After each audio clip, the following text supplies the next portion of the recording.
I'm vengeance.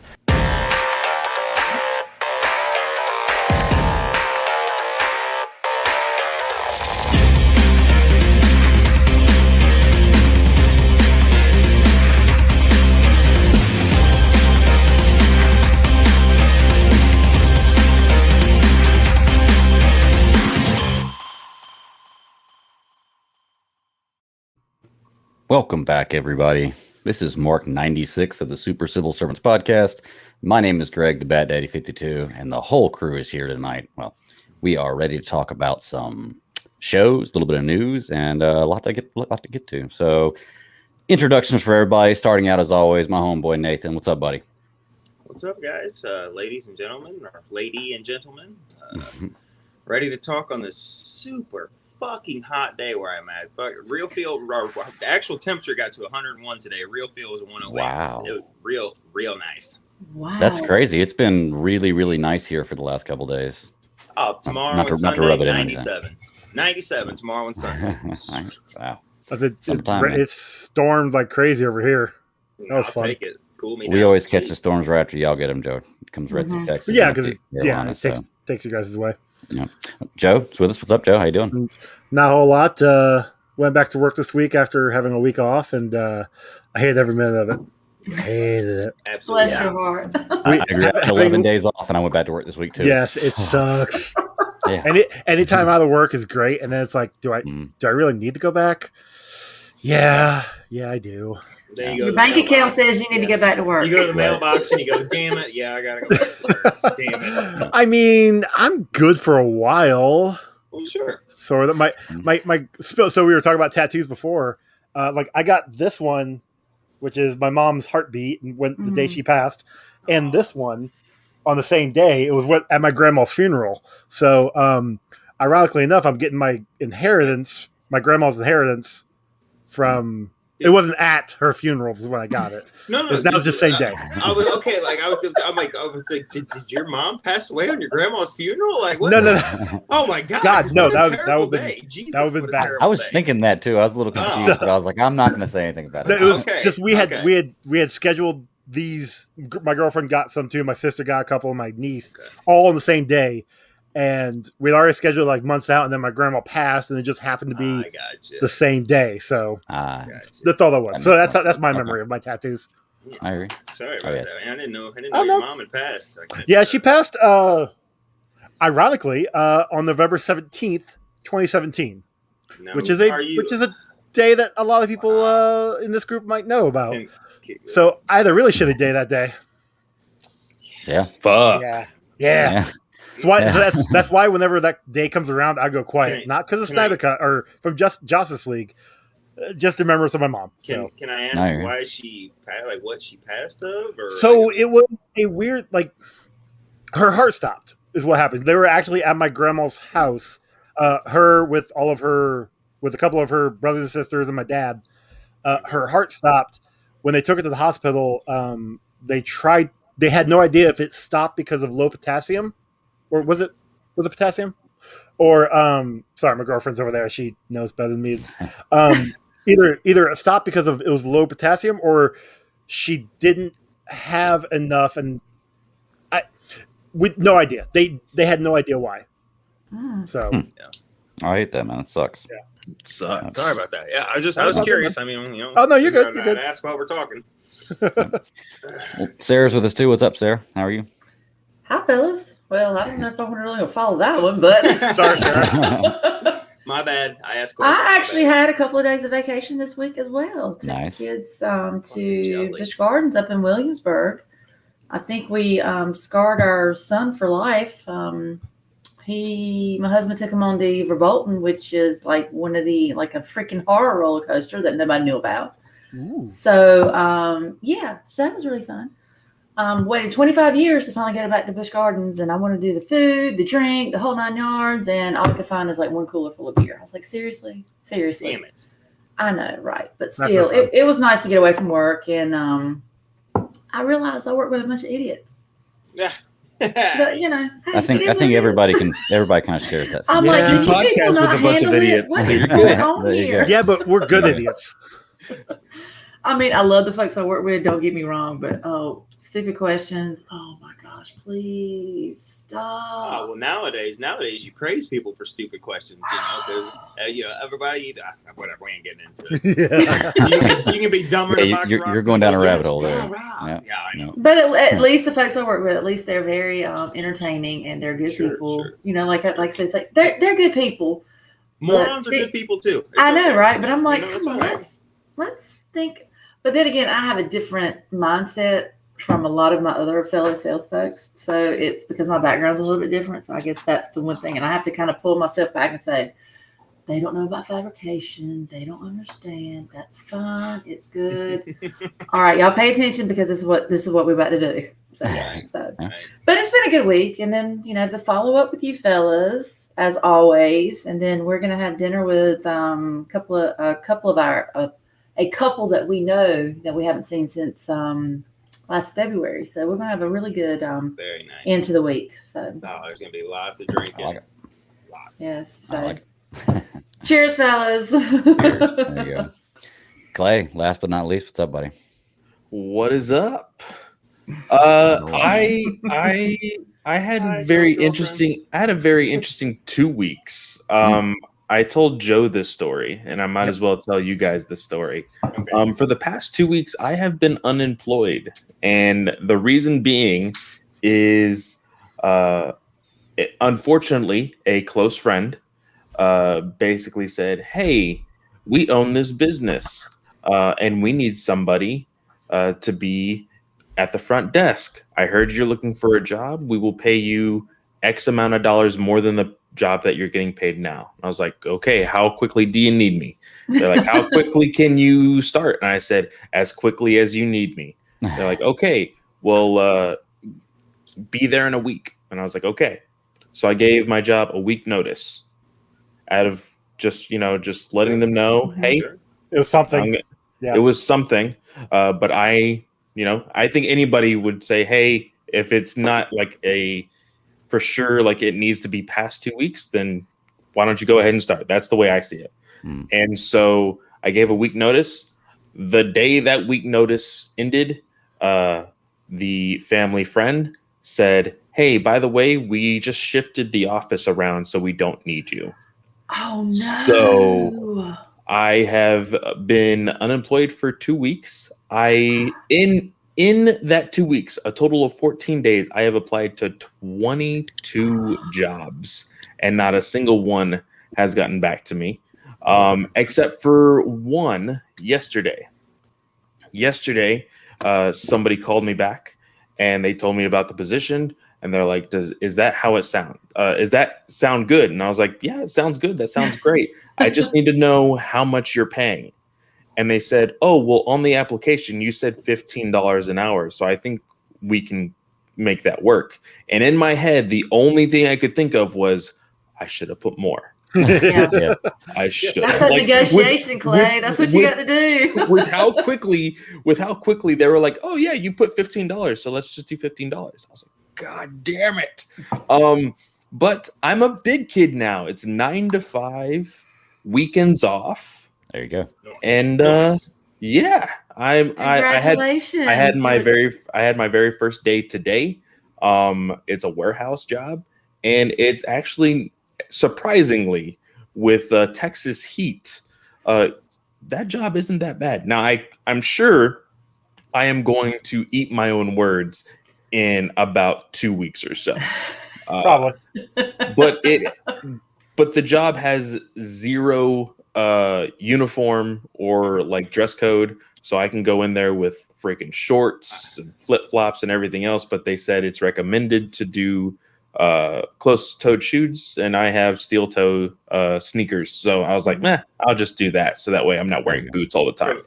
What kind of warehouse? Welcome to adulthood. Yeah. I know. I'm so proud of you. I had a warehouse job when I was like 21, and it was the same thing, no dress code, and it would get so hot in there, and like I was alone, and it was literally 4 days a week, but you get as many hours in as you can get in 4 days. So if you work 60 hours in 4 days, whatever. But like there would be days I would literally go, I would walk out of the house, and with no shirt on because I didn't need it. Because in the warehouse, you would literally just pour. Like I literally would go to work with no shirt and be in there for 10, 12, 13, 14 hours a day because you were just, sweating everywhere. Every inch of your body. The best thing about the job, though, is there's going to be days where I am literally the only person in the building. And at most, there is only 3 people in that building. Oh, buddy, that's not a bad thing. Let me tell you, the best job I ever had was with me and my one of my best friends ever growing up. And I know he listens to this show. It was at a warehouse. And they had 2 16-year-old kids. They paid us like $15 an hour. And this is when I was 16, so that was a lot. Yeah. Right? 2 16-year-old kids. They gave us an electric pallet jack, a forklift, an empty warehouse, and said, we need you to build shelves. And it was just metal shelves that like clicked together. Build shelves all summer long by ourselves in this warehouse. Nobody. It was the best job I've ever had. Yeah, it was so fun. So for me, that again is a job just like the way I used to have it at another job that I had, where I was spending 8 hours doing nothing but listening to podcasts. I can finally do that again. Yes. I have been behind on podcasts for almost freaking 6 months now, so I can finally catch up on stuff. Yeah. So I've been forcing myself to like just archive old stuff and just not listen to it. I kind of keep a small circle of podcasts that I still listen to. Don't worry, Joe, yours is a part of it. It's okay. Hey. Yes. You don't have to. Like, that's fine. The beauty of mine is that, and the reason why I do the way I do minutes is long. It can be evergreen. It's 14 minutes long. But like, I listen to it at 0.2 or 2 times 2 speed. So like I finish everything in like chipmunk. I finished everything in like 5 minutes Brent. for you. Jesus. I've never listened to I'm gonna have to podcasts. start going longer or go like shorter, very fast. Like I'm gonna talk really fast. You won't know what I'm saying. All that stuff. How's that? Talk slow, Joe. Talk slow. It does sound like a chipmunk when you speed up. If you ever put it at half the speed, it sounds like. Oh yeah, no. We could be talking normal. And it's like if we were to all be laughing, it's like person. The only problem with listening to podcasts at times 2 speed, if I put it normally, man, it sounds so weird. Like it's like, my God, how long is this fucking podcast? Yeah. Like what is wrong with you people? After we went on strike, I had a month's worth of podcasts to listen to that I barely listened to because I wasn't at work to listen to them. So I put it all on 2 times speed, and in about 3 weeks, I got caught up, and I went back to normal speed. I'm like, this is weird. Why is it taking so long? I hope no one listens to me in times 2 because oh my God, it's gonna be awful. I'm gonna listen to this in times 2. Also, now listen challenge. Because let's see here. I was gonna say challenge should play because now Ron and I are going to talk really slow podcast like that for a whole podcast. Can you imagine? And I'll still make it 12 minutes long. Yeah. Can you imagine listening to this podcast at 2 times the speed whenever I get all animated? Because I know when I get on a roll, I start fucking whipping words out there quick. Yeah, you do. Can you imagine? I know I'm a fast talker when I get so you can imagine hearing me. I already listened to the Star Wars Alliance live, so I didn't get to watch it at times 2 speed.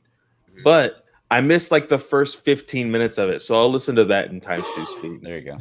Speaking of Star Wars Alliance, look what I picked up this week. Finally got very nice. Such a great read. I've been waiting to get this, and it was out forever. So I'm going to read this, and if Katie and I can work it out to record next week or sometime, which we should be able to, because I'm going camping again next weekend. I'm going to talk about this. But She says she's going to actually try to read it, and Katie's not even a comic person, so like that's really saying something, She reads books, but not. It sounds like she started to read the High Republic stuff. Yeah, she's starting to read the High Republic. Her toe in, yeah, and she's reading the Bounty Hunter one, which I've heard is really, really good. Yeah. I'm waiting until Bounty Hunters will be a theme tonight. I know, right? I'm waiting until the trades on most of those, and she's also. I think she's diving like headfirst into Legends, every single Because In she order. has, In I think order. there's the IDW comic book as well, which is Look at High Joe, he's Republic like, Adventures. Exhibit A.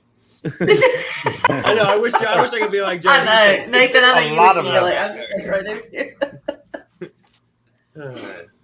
Hey, I with got this a lot new of them. job, with this new job, I'm gonna become Joe, and it's. Yeah, Joe. But I'm gonna have Good luck. it all within arm's reach, so that way I don't have to.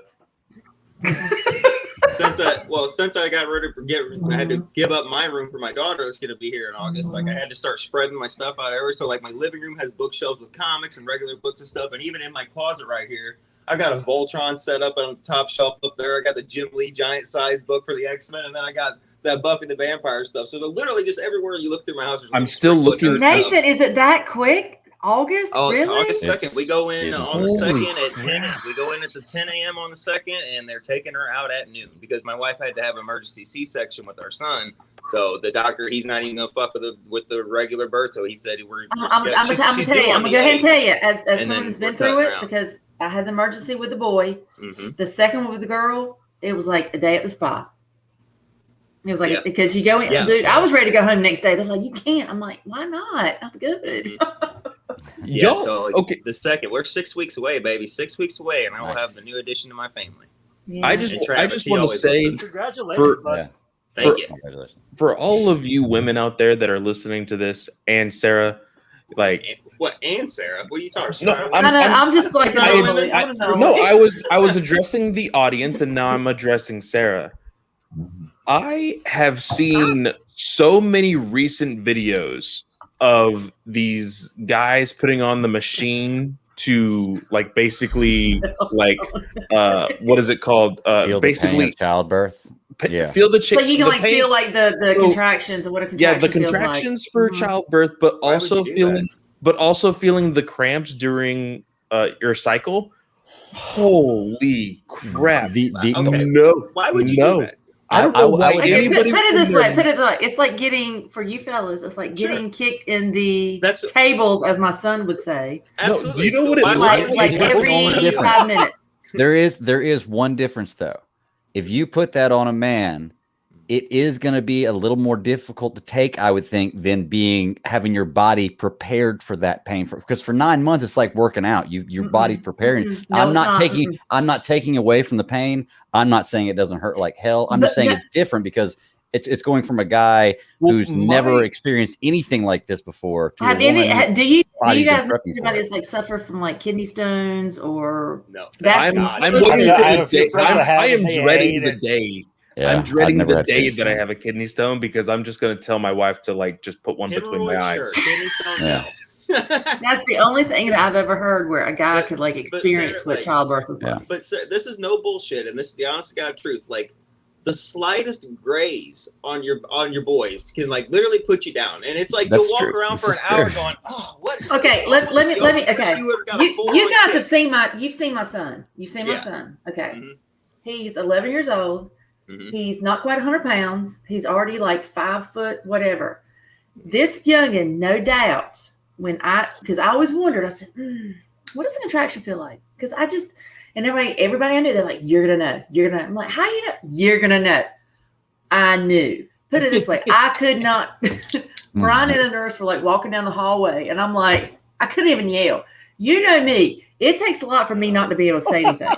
It took your breath away, dude, right? I didn't want to sit. I didn't want to stand. I didn't even want to just breathe. I mean, it was so. But if Clay, I know we're Facebook friends now, but if you ever go into my pictures and look at Engage, and I have a album that says Gage. If you ever see me in there, I'm wearing like green, and I'm like this. That was my due date. That was me on my due date. I looked like I had swallowed an absolute beach ball. So the only thing that I can equate it to is when I watch these videos, it's like, have you ever seen those reactions to people getting tased?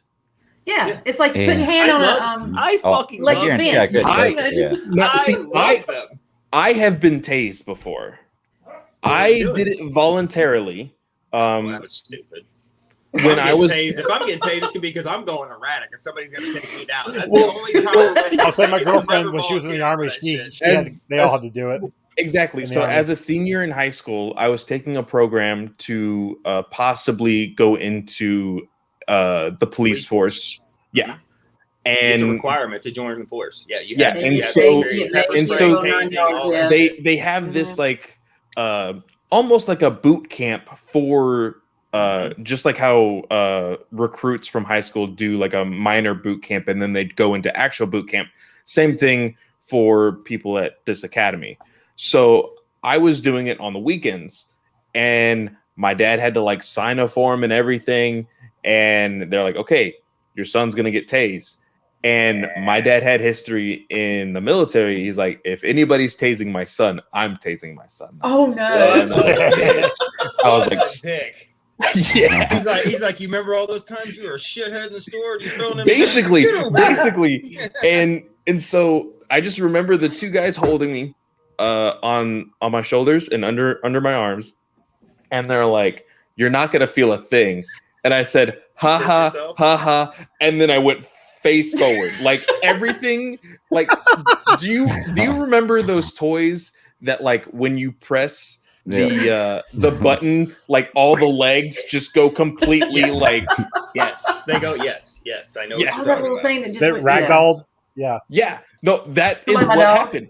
That is what happened. So usually you tense up. So my legs, noodles, immediate noodles. Did you piss yourself? No, I didn't. Because that does happen. Like some people even do to themselves. Like some people soil themselves. Let's put it now I gotta look at videos of this. So for me, it was I was just praying that something like that wouldn't happen. Because they were just telling me all the stories of like that happening to people. And I was like, oh God, please don't do this. Please don't do this. Especially in front of my father who was shooting me with this taser. So no, like literally, I just remember my legs giving out, my arms slipping through the guys. They actually had to like you just turned into a straight noodle. Yeah. And then I went forward. And they had to let me go eventually. My head just went whoop. I have a big head, so it went straight into the mat. And all I remember hearing was you can let go. The only thing I remember hearing was you can let go now. And my dad said, "Oh, you know what? He was shooting the charge. He was shooting the charge." And I was like, asshole. But yeah.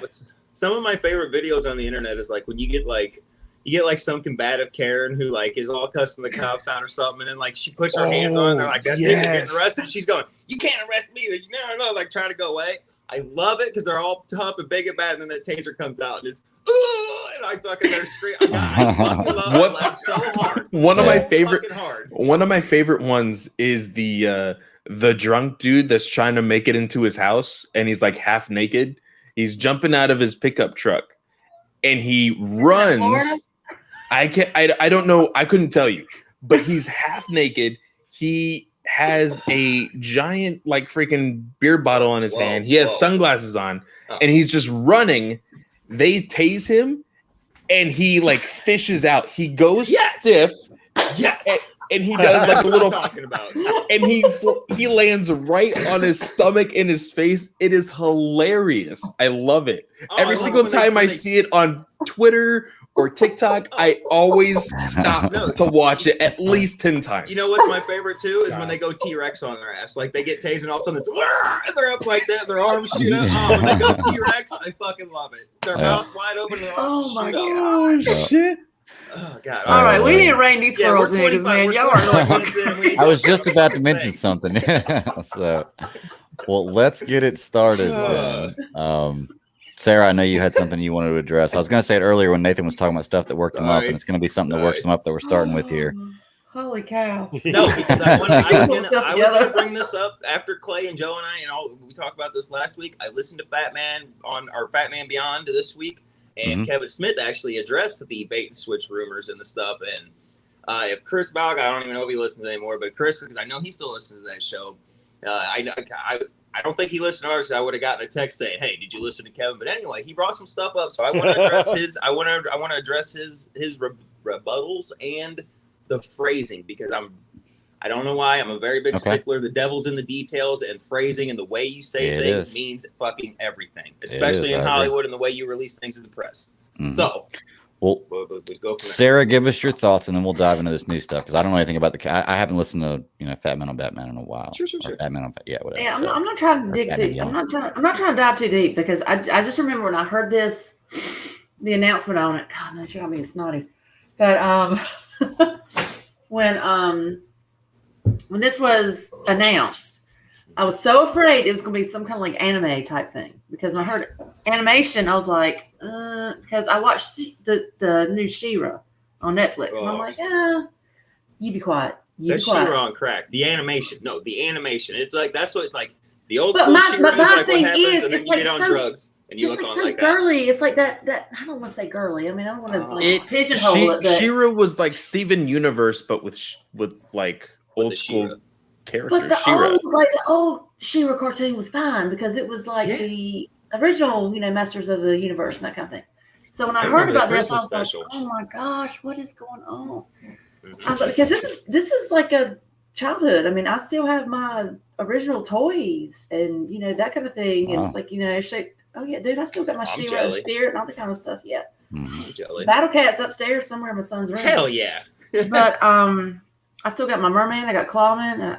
My He-Man. He got chewed up by the dog years ago. So sorry about that. Still got my Orca. His little hat got chewed up. But anyways, so when I heard about this, I was like, oh my gosh, this is because I'm really leery of a lot of reboots because I'm like, sometimes you just don't need to mess with certain things.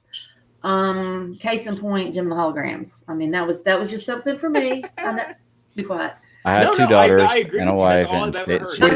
The live action one? Yeah, that's all I've ever heard. Because they adapted it to like the. It's like I liked them when I thought I did, but it was not what you would consider. I would not call it Jim and the Holograms. That would have been like something totally different. You could have put another name on it, and it would have been whatever.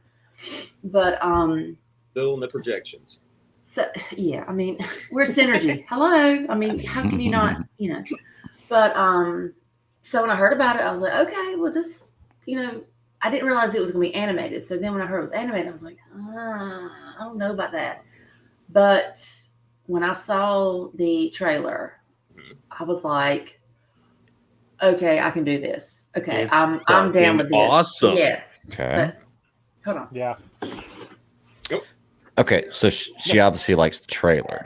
I'm wondering how she feels about and I guess we're going to address this in a minute about what the trailer really means. So continue. Okay, one of my favorite characters has always been the sorceress. So I finally found this. Yes, one of the new ones. Nice. Funko, yeah. Nice. But like I said, it's like I see this now. Skeletor, he does it kind of sketchy. He doesn't want a typical Skeletor, that kind of thing. So, but. Even what I can see from Adam, I'm like, well, he doesn't look as, it's the sorceress she looks like she's more into it instead of just like the whiny chick that she always was. Yeah. Instead of like, oh, I'm going to protect Castle Grayskull. Oh, for all of eternity. That kind of shit. I'm like, no. She looks, she's like all like badass and whatnot. So I'm like, okay, yeah, this is cool. And then, actually, then I see He-Man. I'm like, oh my gosh, I can deal with this. I'm like, it's like a reboot of my childhood that I would totally digging. So, but the 80s music. Greatest needle drop for a trailer ever. I've now heard that song twice in something I've watched in the last 2 weeks. Three times. That was in Loki this week. Yeah. 3 within the last 2 weeks. So Netflix drops, or not Netflix, another studio drops a trailer like 4 days later with the same song as the part of their trailer. And then people Loki need a hero. And Brian, listen to this, and Brian found something on Reddit where it's like the very first scene of A New Hope. And it's to the same I Need a Hero. Yeah. Nice. I know the Kylo Ren scene from redone with that was fantastic. You know what really popularized it was that somebody did when Luke at the end of Mandalorian season 2. They put all that where Luke comes in being a badass. They put that to I Need a Hero, and I mean they synced it up perfect, and that was the explosion of people being like, yes, and like that song was back, baby. It was back, baby, and now we're seeing that now. It's in everything. But I just hope. I mean, it's, and then you see Tila and Evil Lynn like fighting with each other. I'm like, oh, this is. But I'm like I said, I'm taking this face value. I'm not trying to read into it. I just want to see it. I'm not trying to. I don't care about all the whatever. Just get. I don't care if it's just Tila. I don't care if it's just man. I don't give a shit who it is. It's the fact of this is something from my childhood. They're rebooting because now when I watch like the old Masters of the Universe, I'm like, did I seriously sit here and watch this for how long? Oh my god! Now you know how we feel when we shit. watch Mighty Morphin Power Rangers. Holy crap, man! That's It's how like we the feel. same. It's like it's like watching Transformers. You know, it's the same scenes over and over. Hey, it's still. I'm gonna be like the wrestling guy. Like it's still real to me. You know what I'm saying? You know how many times my dad would like give me hell because I'm like all over the chair, just like my warrior. He's like, Sarah, for real. I'm like, it's real. Yeah. If it's real to you, that's all that matters, right? Oh my gosh! But yes, I'm super excited about it. I mean, I don't know. I don't even want to know the back end of it. I don't care. Well, I'm like, I just want to see it because, like I said, they had the She-Ra reboot, and that, like I said, that was more of like it wasn't really anime, but it wasn't really the beefy animation I feel like it should have been because it didn't feel like it was the characters. They didn't really look like the actual characters. Right. This one, at least the characters look like, you see Merman, you know who he is. You see Clawfoot, you know who he is. You see Beastman, you know who it is. Mm-hmm. I mean, it's like you're throwing these characters out there and you know who the hell they are. Well, I think the difference is too is this is not a reboot, right? This is supposed to be a direct continuation of the story. Yeah.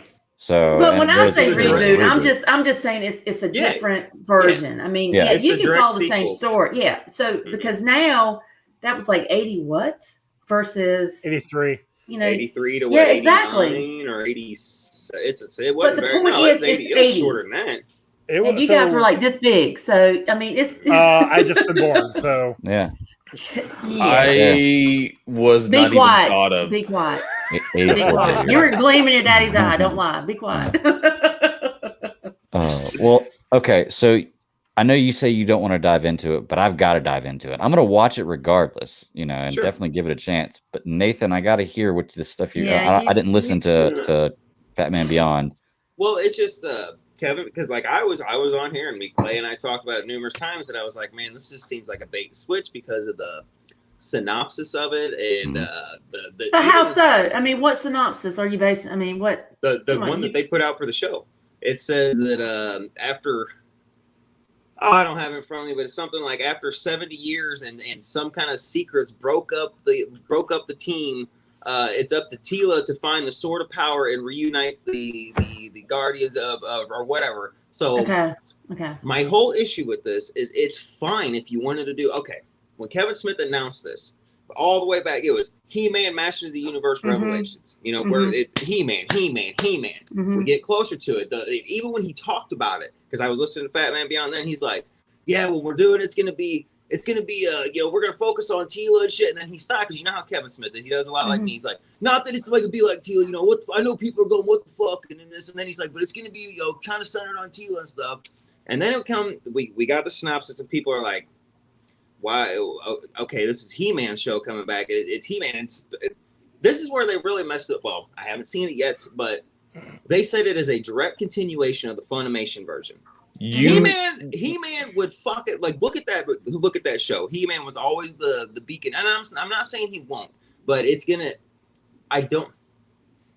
Don't piggyback off the fans and bring them on there and say it's gonna be a continuation for He-Man when you want to shift gears and you want to. There's no problem with propping Tila up or the rest of his team, but don't do it at the expense of Adam and He-Man. That's my problem in a He-Man show. Don't do it at the expense. You can keep it's more Masters of the Universe versus bring like Tila He-Man. here. You know what I'm saying? Instead, like let's just say this is where they were, and you want to prop her up, bring her up here. Don't do this shit where he's gonna take a back seat in his own show. And now they come out and like since people come out and said it's a bait and switch and shit. They've dropped saying He-Man altogether. They pulled it off the Netflix thing because when it was first realized, it said really? I got He-Man bombarded with Netflix. text messages from Nathan saying, "Look! I told you! I told you!" And then People were calling him out saying it was a bait. Nathan, I'm hurt you didn't talk to me about it.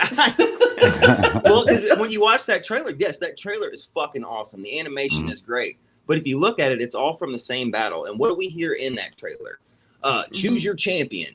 And so He-Man's going to be the champion. Skeletor's going to be the champion. That's the fact of the matter is the fact that you see Tila and Evil Lynn, because really, how much did you really see Evil Lynn? She was like in the background. Mm-hmm.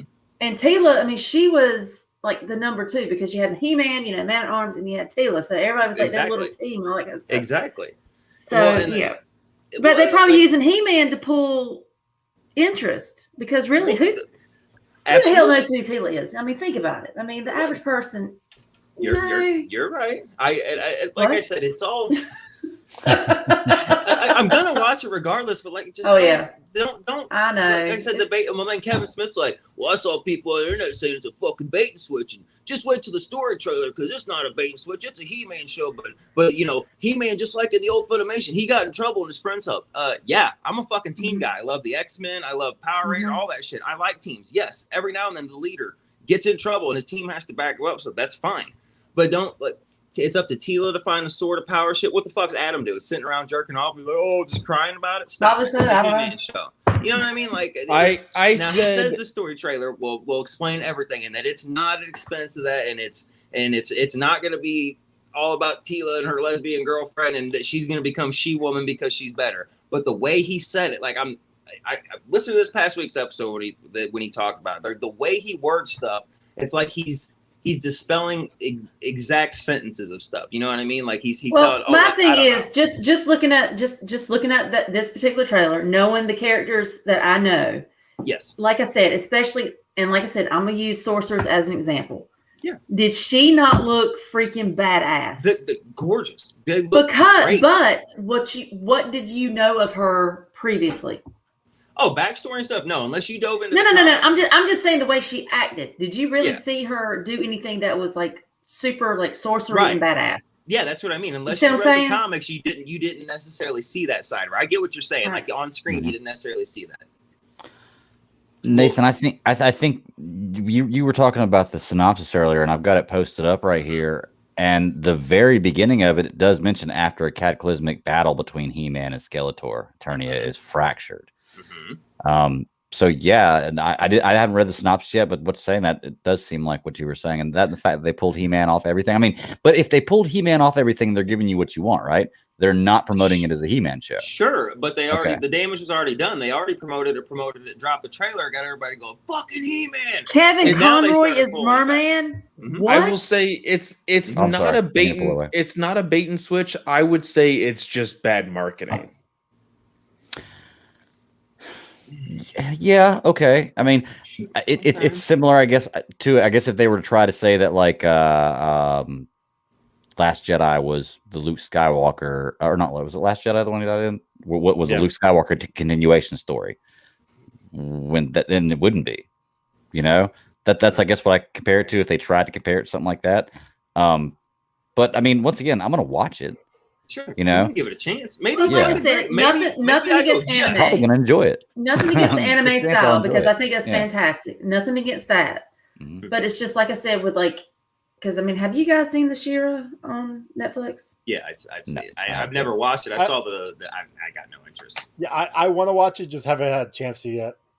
But my point is like because I have like the She-Ra like box set from back in the day. I mean, because literally, this is my childhood I'm talking about. I mean, this is what I grew up with. One of the first toys I can remember having is Clawman, and not really like being too young to not even really understand. That's clawful. It's clawful. Thank you. What you know what I mean? Like I didn't really understand what he was, but I remember playing with it because he has like the little claw, his claw was like snapping shit. Yeah, and I was like, this is so cool. And then like even look at Orko. He even looks badass, and he was like Madame Raz. He was just like that kind of. Oh my god, it's just.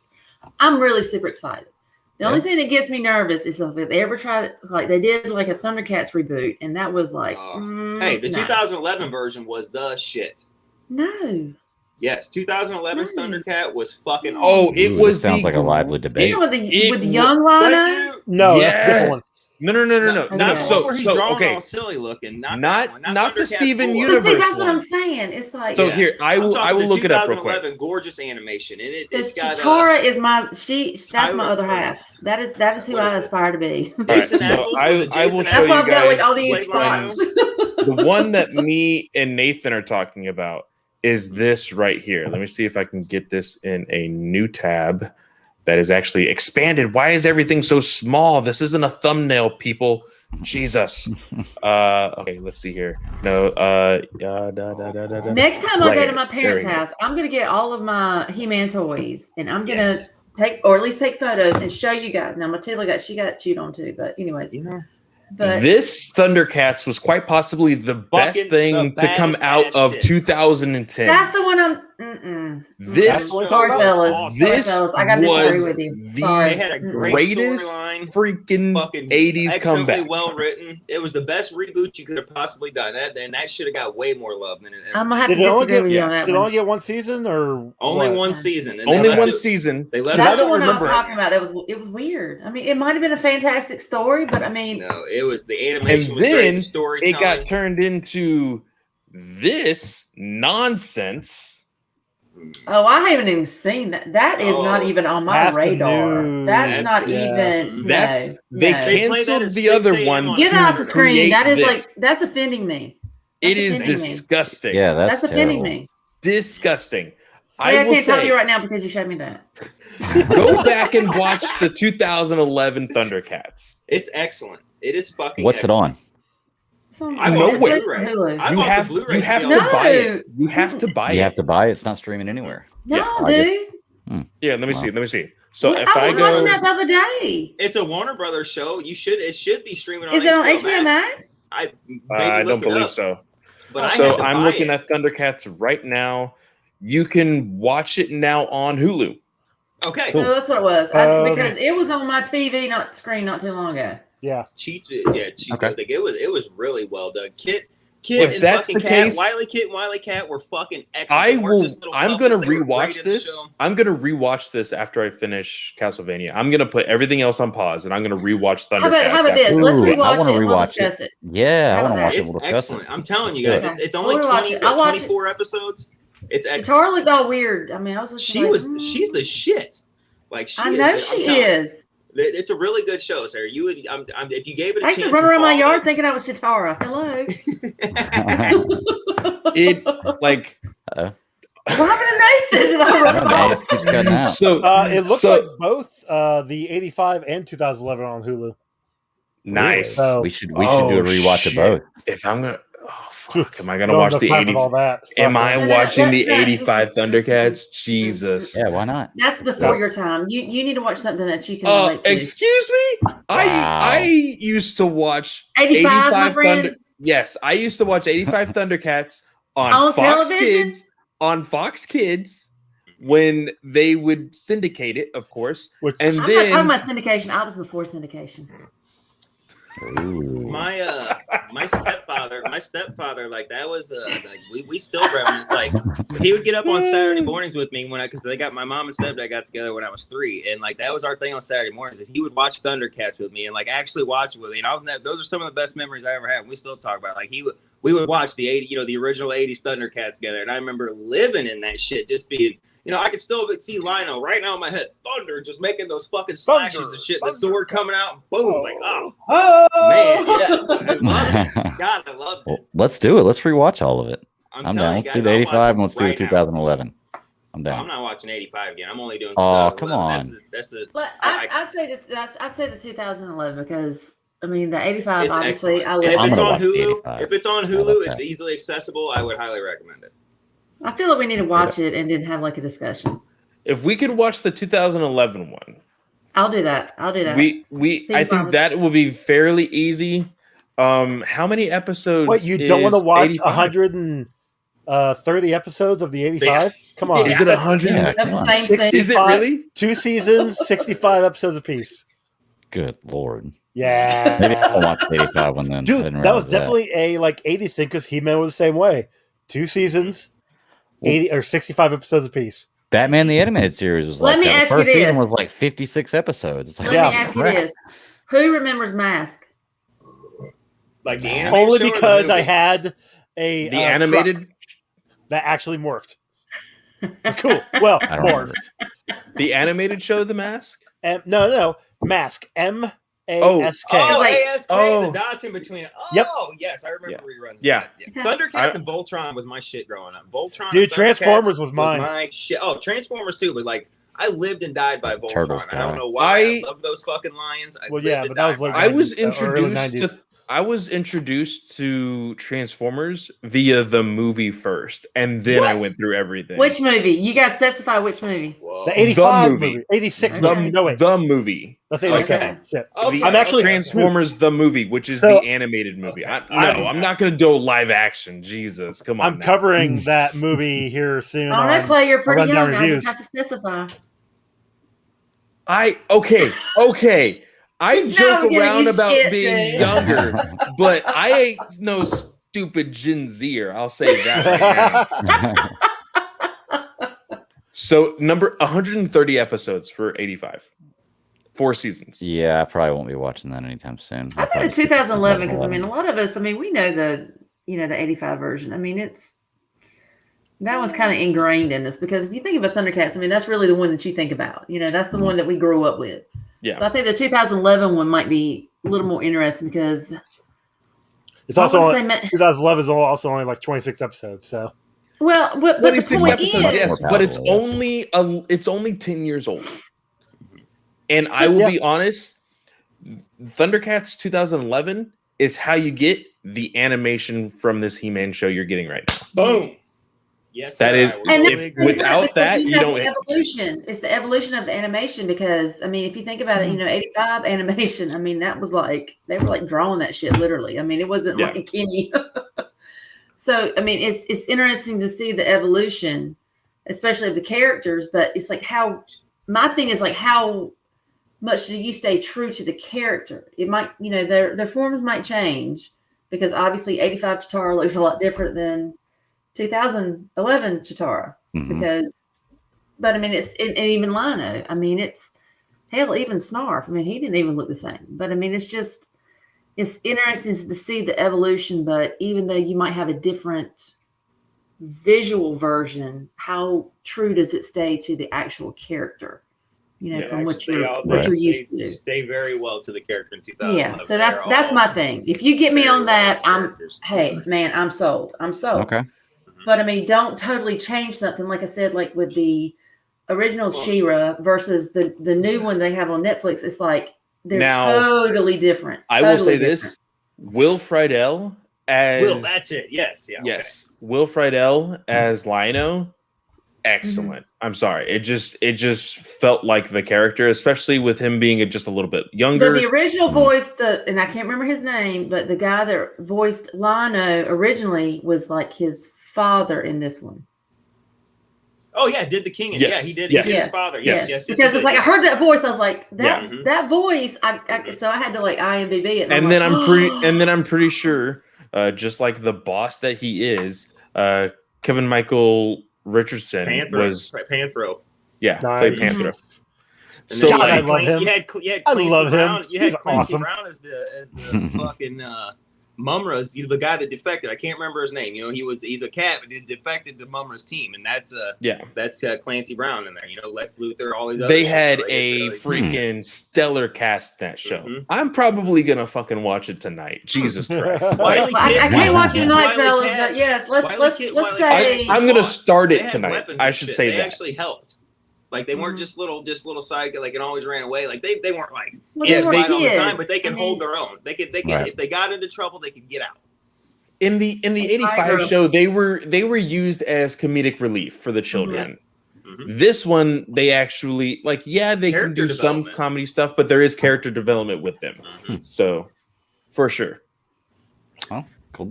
I'm actually, that might be something I check out real soon. all right, Greg, this put it on talk, but schedule. Put it on schedule. With He-Man though, I am gonna give it a chance. And like I said, Mm-hmm. Kevin Smith came out and rebuked and said it's not a bait and switch, and people will see when the story trailer comes out. So I'm gonna give him the benefit of the doubt and I'm not gonna. Dude, y'all too. I'm gonna- Anyways, I I'm mean, gonna it's still a watch. version. I'm gonna It's still a watch. version of Masters of the Universe. I mean, Right, it's I'm gonna still watch. going to be, Even watch you know worthy. me, I'm gonna watch even if it, to like get to an episode where I'm like, this motherfucker lied. It is all about. Even if I'm gonna watch it until I get to a point where I go. Even if Tila is, I'm out of even if Tila's the bitch, you're still going to watch it. Don't lie. Yeah, I know. Yeah, don't Man, lie. like the guns Don't on lie. that. Ooh, she. They got her draw. She damn near He-Man herself. She's like, bam! You see them guns on the thing? She ain't even flexing, and they're just like, whoa. Got to be, One man. day. Never One played day. He-Man. Yeah. This is my cosplay. All right. Well, He-Man's coming out. We're gonna watch it. We're gonna cover it. Same way with Thundercats apparently now, which is pretty cool. I wasn't expecting that, but I'm definitely down to check out the 2011 version. Look really good. Let's talk about. Oh, here we go. Let's talk about. Sarah asked if we're going to talk about the Titans season 3 trailer. Oh, I didn't even know it came out, so I haven't watched it yet. And I'm about to put it on and watch it. For the first Yeah, I was going to say, time. before we say anything, watch it first. Yeah. Okay. Well, let's go ahead and watch it, and then we'll talk. Well, I want to ask one quick thing for y'all. Season 3, is it a make or break season with the finale for y'all? Absolutely. I don't Really? care. So if it has a I bad don't care. finale, I just want more. I just want more. that's the way I am. So if it has a bad I'm finale almost, and they come out in season 4, almost you're not going to used watch to season 4? like. No, It's- that's a lie on my part. I know that I'm going to watch it. But we're going to bitch and about be it forever and be disappointed with it every single time. That's what I'm saying. Yeah. It's like Titans you watch is the whole basically my series. Flash for like this, Okay. the way Hines and Brent and Chris Hines is right now. is going, yes. He's right now. He's in his living room going, yeah. Like I'm almost to the point with Titans. It's like I'm gonna watch the entire season, and then it's like I just have no expectations for the Well, this finale is how it's because gonna go. This is how it's gonna go. Love it. To not like it. Pilot. The pilot one, I can't say pilot anymore. The episode 1 of this season is gonna suck. Everything up to the last episode is gonna be great. The last episode is gonna suck. Should have been. Okay. Like that's how it's gonna go. Okay. Like you can't convince me otherwise. Like you fooled me once, shame on me. Fool me twice, shame on you. Like fool me 3 times, like god damn it, get something right. I say we're gonna see. Yeah. I'm just gonna blame Greg and Nathan because they're the ones that pulled me into it. So it's their I fault. accept that. Yeah, I'll take that blame. But have I Alright, said we'll put it that? on Have you. I blamed you guys? I'm like You just did kind of. Not yet. Yeah. It's all on me this time. Third time, it's all on me. All right, here we go. Oh, dang it. I didn't do it with the audio. See? At least I caught it this time. All right, stop.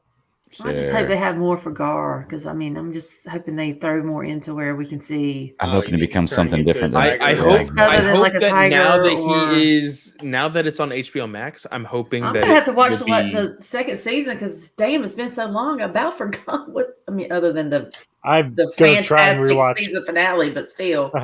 So I'm I'll gonna try and probably end rewatch up both watching seasons it. before the third one. At this Yeah, point, I'll probably do that. Beast Boy reminds me of Meatwad because if you ever watch God. Aquafina, Meatwad can only turn into a fucking hot dog and Abraham Lincoln with a samurai sword. And the only thing fucking Beast Boy does is a fucking tiger, and he turns Oh into a my snake. God. He's basically Meatwad. Yeah, that is awesome.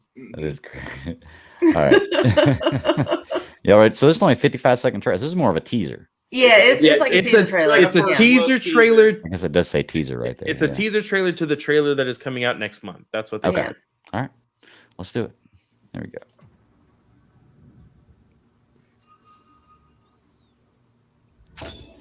See, there's just too much about this series, this show that's good that I have to And watch. you guys can guys can dive a lot deeper into it than I can. I'm You just guys like noticed taking that it. right there, right? Mhm. Yeah, I saw yes, that joke. Yes. Yeah. Mm-hmm.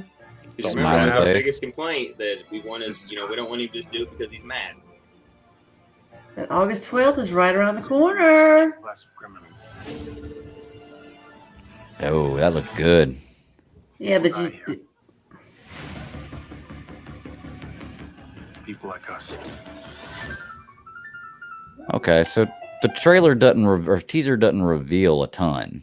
It's a really does, quick but it clip doesn't. show. Yeah. It does. yeah. So doesn't. there's several parts in here. Just wanted to have you watch it before we say anything. yeah. Of course, we hear the laugh. We see that Joker could possibly have a connection to Red Hood appearing. Did you see the smile on that one? Mm-hmm. If You know what Did you see that the reminds me crowbar? of? No, but do you know what smile that reminds me of? It's Oh, the that's Jack Nicholson. Nicholson. Yeah. It reminds me more of the Cameron Monaghan from fucking Gotham. Whenever Oh, they would do that's his true. shit. See, I never Gotham. finished Gotham. I never finished. Don't. I never got to the point. I watched I watched like a half of season 1, and then I was like, "Yep, I'm out," because it just. I watched it for Batman. like we probably third. watched it maybe 2 or 3 seasons, and where like Penguin was like getting whatever. But I finished I fell the off. first Penguin season. and Riddler were getting after it. Yeah, what's up? I finished the first season, and then I saw that it was becoming a Batman show and not a GCPD show, and I was like, "Yeah, no, sorry, not gonna do it."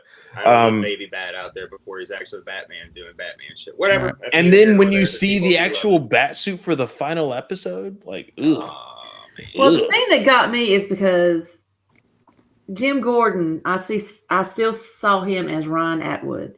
So that was one of those OC. Yes. So that was like, oh my God. And that's the problem I have with like the Batman, not to get another squirrel, but with Pattinson, because I'm like, that's Edward. So that's really something that I'm gonna have to. Well, it's really funny. It's really funny because the guy who played Gordon in Gotham got to actually play the voice of Bruce Wayne in Batman Year One. So he still had a connection to the Batman universe in that way. So in the teaser trailer, you see like Joker hitting who we assume is Jason. And then there's like a ticket booth right behind him. Some people are saying it's the fortune teller, but some other people are assuming that it might be Harley Quinn inside of a ticket booth. So we might see Harley Quinn also. I don't like the appearance of Robot Man in this trailer.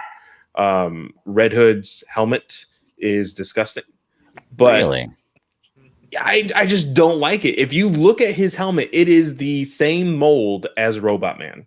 Like, you know that the same designer created that helmet. 100%. But that's the thing about it, because I watched this trailer earlier today. That's when Greg, I was like, oh, we're gonna watch this. And then I watched somebody break it down, and they're saying that maybe like in this particular teaser trailer, it might be like one scene from different viewpoints, because you see Nightwing up there, he's looking over, and then the way they open it up, and all this kind of stuff. So, but the big question is, especially with season 3, is about Donna Troy. Yeah, she's coming back. They know are you going to see her in like maybe the extended version? The extended trailer. I think there has been slight spoilers. There has been set photos, and people have said that like they've tried to cover her up, but she's appearing in this season. Well, and but then again, Instagram, I think she even had like a behind the scenes photo of herself. It was funny. So it was funny because on Instagram, she took a picture and she used this filter of that helmet. That sir is more Iron Man than anything. That looks almost identical to an Iron Man helmet. But paint this part right here yellow, like gold. Look, paint that part right there gold, and you got an Iron Man helmet. So I mean, I still think it looks good. So it's really funny that you put this picture up because there was another scene where you saw a whole bunch of people with guns, and there was a bag on top of the table. If anybody has seen Under the Red Hood movie and read the comic, there's a scene where Red Hood throws a bag on this table full of mobsters. And it's like, hey, here's the heads of all of your bosses. You work for me now. Literally. And just right here? Yeah. I believe we are getting that scene in the show. That'd be pretty cool. Yeah. I'm down with it. Which I'm totally down with it. I just hope that they can pull it off, Yeah. But in the comic, isn't that? I'm sorry, isn't that also the scene where Batman and Robin or Nightwing meet Red Hood for the first time? Not at that not moment. In the comic. Maybe in the movie. I don't know. It's a little bit afterward. Right after. Yeah. Red Hood is kind of running around, and all Batman and Nightwing are hearing are rumors because they're chasing after other things. They don't actually meet up with Red Hood until quite later. Yeah. Okay, I was way off. Sorry. Oh, there you go. It's been a while since I've seen that movie, but good movie. There was what I was saying with Donna Troy's voice, not voice actor, but actor for the show. There was an Instagram story that she did where she took a selfie and then used a filter of like electricity And she's like, "Hey guys, look, it's a season 2 finale filter." And I was like, "Jesus Christ, don't!" She tried. Don't do this to me. All I need to know is if Minka Kelly is going to be in a thong again at some point during this series, because my God, I love her as Dawn Granger. Do you know that she is 40 years old? Doesn't matter. Oh. Doesn't matter. No, like I was surprised by you fucking her ageist. age. No, I was just You surprised by fucking her ageist. age. Who's age? What I Okay, missed? so let me Sarah, he's look. talking shit about you. No, I'm that is not true. Don't do that to me. Don't No, lie. no. Don't lie. No. I'm gonna defend myself here. So let's see here. Good luck. Minka Kelly. I'm trying to see. Nathan. Hey. So the first thing that I saw her in, I'm looking at her as an Oh, actress. it's not Minka Kelly. Yeah. Yeah. The one that Oh, Nathan's so in love Yeah, with. we are. God. She is bae, Jesus. 100%. Jesus. Yes. Whew. Yes. So I It's a think nice the deep first thing that I probably saw her in, oh my God, she was in an episode of Drake and Josh. I don't even know what Drake and Josh is. What is I don't even know that? what that is. Yeah, that's- what is That's Drake like a and little Josh? youngin' TV, like Nickelodeon show or something. Okay, so I first saw her in 500 Days of Summer with Joseph Gordon-Levitt and Zoe Deschanel. Mhm. That was when I first saw her as an actress. That was back in 2009. So 10 years later, and I see her in a dove costume. Oh yeah. You're a little teenage Like- boy all over again, aren't you? Yeah. Mhm. That was like right around the time I was like about to graduate. Yeah. Whew. I'll teach you. I'm just saying. Hey. It definitely. And there's a kid in the room, so I'm going to stop talking. Can't hear. Mhm. But Yeah, right? Yeah, you can't hear. No, but I am excited for this cast to come back. I feel like Me too. I one really enjoy the cast.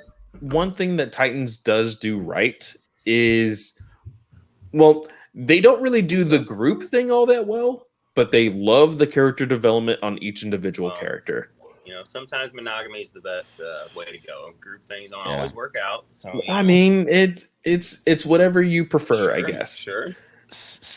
But this is a team, and I would Uh-huh. like for them to team up. Just the unfortunate thing, especially now that we know this thing was filmed during COVID, like we're gonna see a lot of those scenes where it's Distance, people only standing around. one or two people, and or scenes that there's a lot of jump cuts because they weren't filming together at the same time. Or they're going to be 6 feet apart the whole time the show's whole going time. on. And- you see it in so many sitcom shows. There's little pods of people of like twos, and they're so spread. It is so noticeable when you watch like Well, my like- wife are really into those Chicago shows all of a sudden. But like Yeah. so when you watch that kind of stuff, like it's I'll say You can- I you was can watching. see it. I love me and the girlfriend would watch Prodigal Son, and they Mhm. definitely filmed the second season during COVID, and you could tell. But then there were moments during that where the actors did get close to each other, Right. like they hugged or they kissed or did something. So it was just like, okay, like they're definitely being safe, but you could still tell. Right. It's just gonna be something we can see in all shows. Like you're gonna know, like Going yeah, forward, like this year for this season is when the writer's strike was, i.e. Yeah. Smallville, Yeah. Supernatural.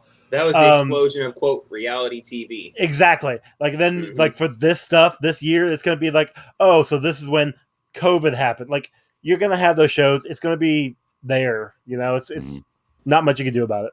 Right. It's gonna be this the season of For me though, like I haven't really seen it like get to me when I'm watching a show, because recently Superman and Lois is really the only show that I'm watching that isn't streaming that like I know for sure was filming during COVID. Right. So right now Superman and Lois, they've gotten it down pretty well this season to basically show that like, hey, because wait, this is yeah, I'm pretty sure they were still filming at this time. Yeah, As far because as, they had a breakout, so they had to pause for Yeah. some stuff. So there's no spoilers for those who want to watch it, but there's a scene with two characters, very prominent characters. I will say one is involving Superman. And those scenes, I can tell, okay, they are clearly 6 feet apart. And that is the reason being COVID. But every other scene besides that, there is a large amount of people in those scenes together. Look at you connecting Masters of the Universe with Lois and Clark, because my wife, good God love her, savages the woman that plays Lois and says, "What is that, Skeletor over there with Superman and shit?" I'm like, Jesus Christ. My wife savages her. She's like, no, they couldn't find somebody. Oh my God! My wife is starting to do. My wife is doing the same thing. Her. But I think Abby more so is ripping a new one for the actress who is playing Lana Lang right now and her husband. And she's like, I think they really want to act, but I don't think they're doing it. And I'm like, God damn. They're trying though. They're trying. Wow. Yeah. We get a gold star. Right. But for me, I just hope that it isn't super obvious, because for me recently trailers have been really obvious for me when I noticed like, oh, they are clearly like apart because of COVID. Now I will say one thing that wasn't in the trailer, but they actually pushed out a photo, an exclusive photo. I can't remember who it was who released it, but Dick Grayson and Barbara Gordon are in a photo together. About Barbara. Now I zoomed into the photo to double check. The actress that is playing Barbara, she only has one leg, and I was wondering, are they going to CGI a new leg or give her a prosthetic? She probably wears a prosthetic in her everyday life. The photo did not have another leg. I didn't think she did in real life. She was in an accident. Prosthetic. I'm saying, wear a prosthetic. I don't think she does. She just hops around, or like uses a wheelchair. Wheelchair and crutches. If you look up some of the interviews, that's what she uses. She doesn't use a prosthetic. I've never seen her, so I don't know where the amputation is. I don't know. Maybe it's harder. I think that they're gonna write it into the show that whatever happened to Barbara also it might not be the spine. took her leg as well. So that is interesting. Cannibalism. Yeah. Cool. Joker is. For me with this show, I think that they've nailed the castings and the costumes on this show. And for me, they've done such a great job with that. The story has its problems, but you got to remember the ending of the first season. Something happened at the end where it wasn't supposed. That was supposed to be it was supposed to be different, right? Like they didn't get themselves. They didn't get They got canceled for the second season or something like that, and had to redo. I can't remember what happened. Like they cut an episode out themselves purposely because they said, "Oh, we think this is the penultimate." No, we just think that's a better season finale. What? You need to get your shit together. So then that's right, and that's episode 1 of season 2 was supposed to be the finale. Should have been the finale. But they had to rework that too, because the last episode there was even they filmed it. Hawk and Dove are teaming up with Robot Man, and I want to say another one of the Doom Patrollers, and like there's this whole crossover thing going on, and they scrapped all that shit and then redid it, left it like that, and then spliced together for season 2, episode 1. Oh, okay. So maybe that was their fault. And I was going to say they have COVID for season 3. I couldn't make excuses for season 2, but regardless, the writing is still good, with the exception of the plot holes. The story keeps me going through the season. Like Clay was saying, the episodes in between the beginning and the last episode are usually really good. But just the costumes and the casting, man. Like, I think the guy who plays Dick Grayson is phenomenal for that role. Brendan Thwaites. And he's from England? No. He was which one was it? Pirates of the Caribbean. It was Stranger Tides, right? Yes. Okay. Because I remember I saw that, and then I was like, then I saw Titans. I was like, wait a minute, I've seen him somewhere. So yeah. Well, I just love him in that role, and the costume is on point. Like, I love that Nightwing costume. Oh, they had me at the Robin costume. Then you throw in the Robin. Damn straight, dude. I remember the reveal. I remember the reveal for both the Nightwing costume and the Deathstroke costume. Yes. And I was like, holy Holy shit! Now, I've even seen. Have you seen the Raven? Like the I newer can't remember the little suit. girl's name. Yeah, her. Yeah. She walking around. You know. Yeah. I mean, even she hers has a is- newer suit. The one thing I will always give them crap for, though, they were all supposed to get costumes at the end of season 1, and they cut that purple dress episode. was so fucking stupid, and how she wore that fur coat and that purple dress for fucking 10 episodes. Yuck! Get out of here. What you mean Starfire walking can change around her like a clothes. hooker? I mean, what? She What? could change. She could change her. I'm fine with her starting off with that, but after like a Right. week goes by, change your fucking clothes. Gross. You still wearing the same dirty underwear? Yuck! Get out of here. Write Wow. that down too.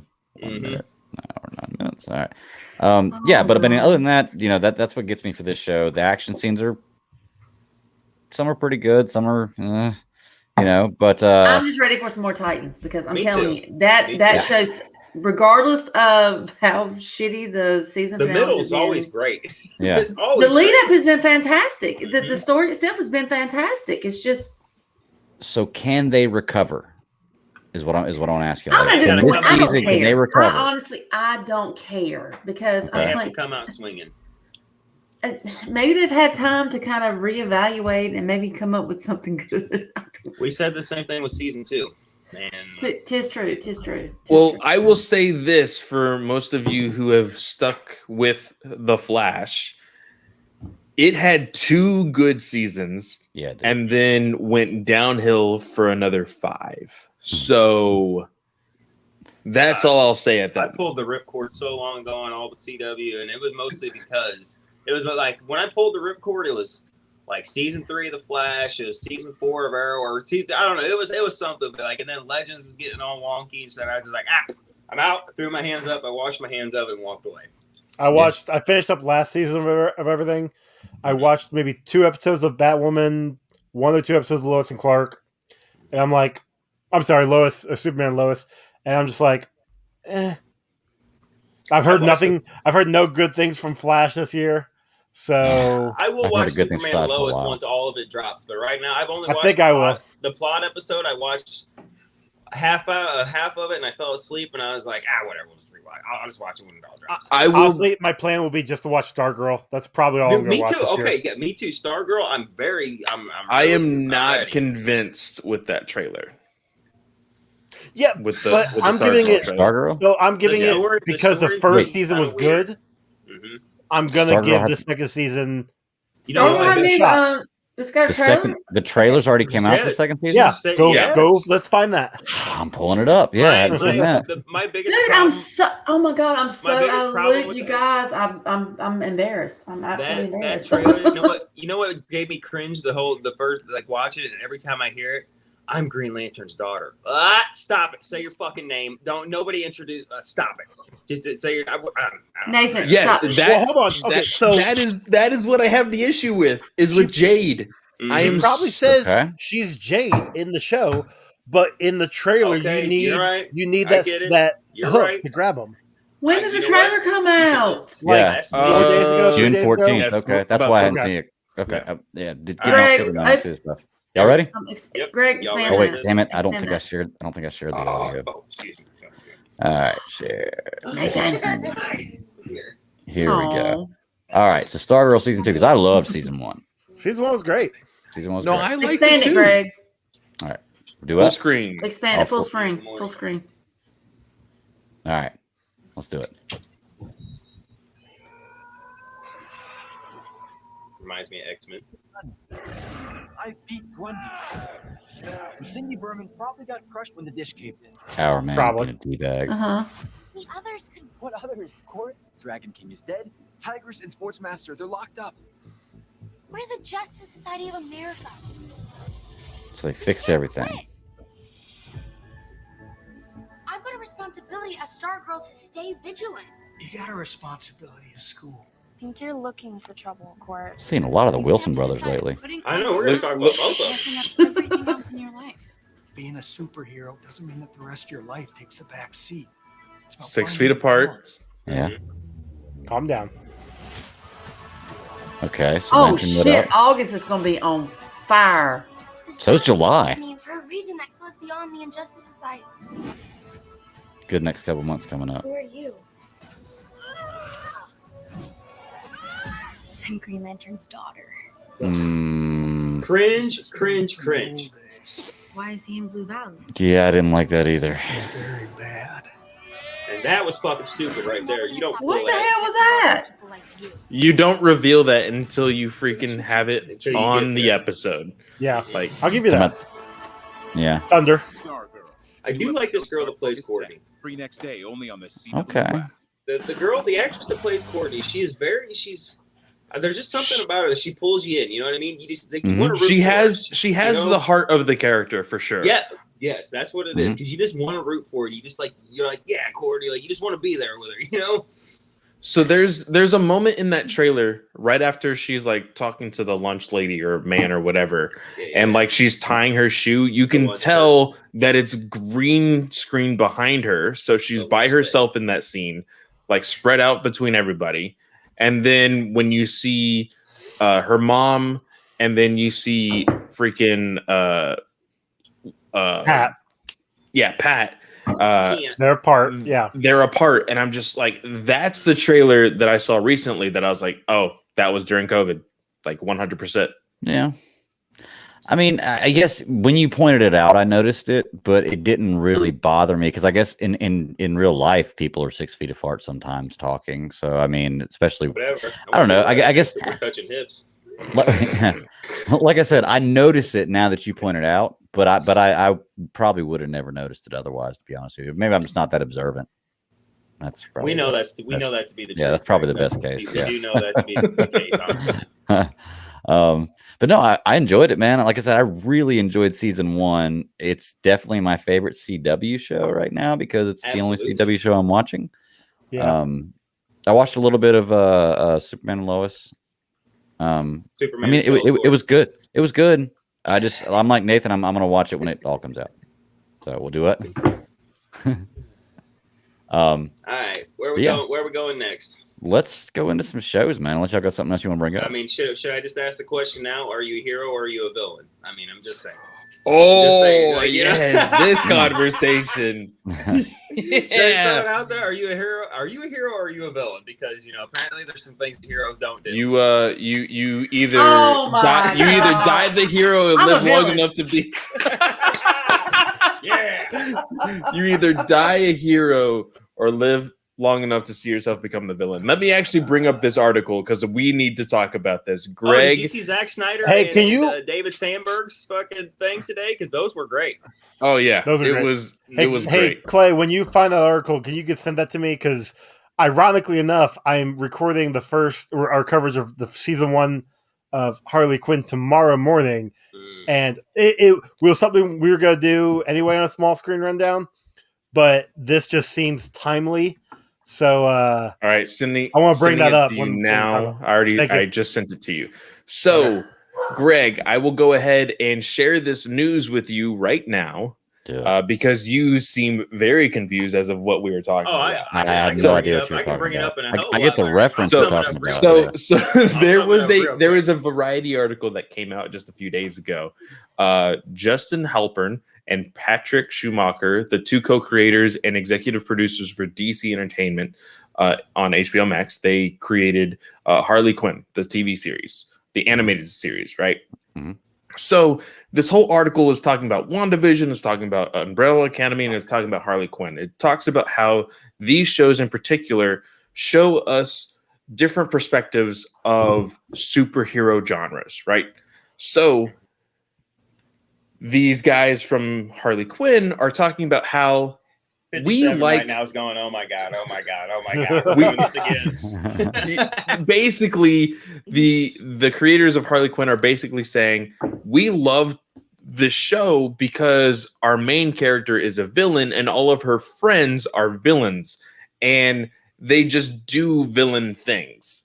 So this came up and they said right here, it's incredibly gratifying and free to be using characters that are considered villains because you just have so much more leeway. Or at least, he says, a perfect example of this is in the 3rd season of Harley Quinn, which they're creating right now. we had a moment where Batman was going down on Catwoman, and DC was like, "You can't do that. You absolutely cannot do that." And they were like, "Heroes don't do that." So the co-creator said, "Wait, are you saying that heroes are just selfish lovers?" And DC said, "No, it's not that at all. We sell consumer toys for heroes. It's hard to sell a toy if Batman is also going down on someone." Well, you're not going to sell a toy of fucking Batman giving Catwoman a mouth party. I don't know. You might. I'd buy it. That scene. Are we doing statues now, or it's just Batman and Catwoman? So here's the biggest. Okay. Let me throw this out there. Okay. So number one, they're going to give issue over this, but yet you look at these figures, you look at the comic books, the way that some of these female characters are drawn. You have issues with sexual acts. I don't know if you guys. But yet you're going to sexualize these characters. Abby brought bullshit. up the exact same. That's thing. bullshit. Abby said, "This is 2021. Sex positivity is at its all-time high. WB and DC just need to stop being prunes. That's what it is."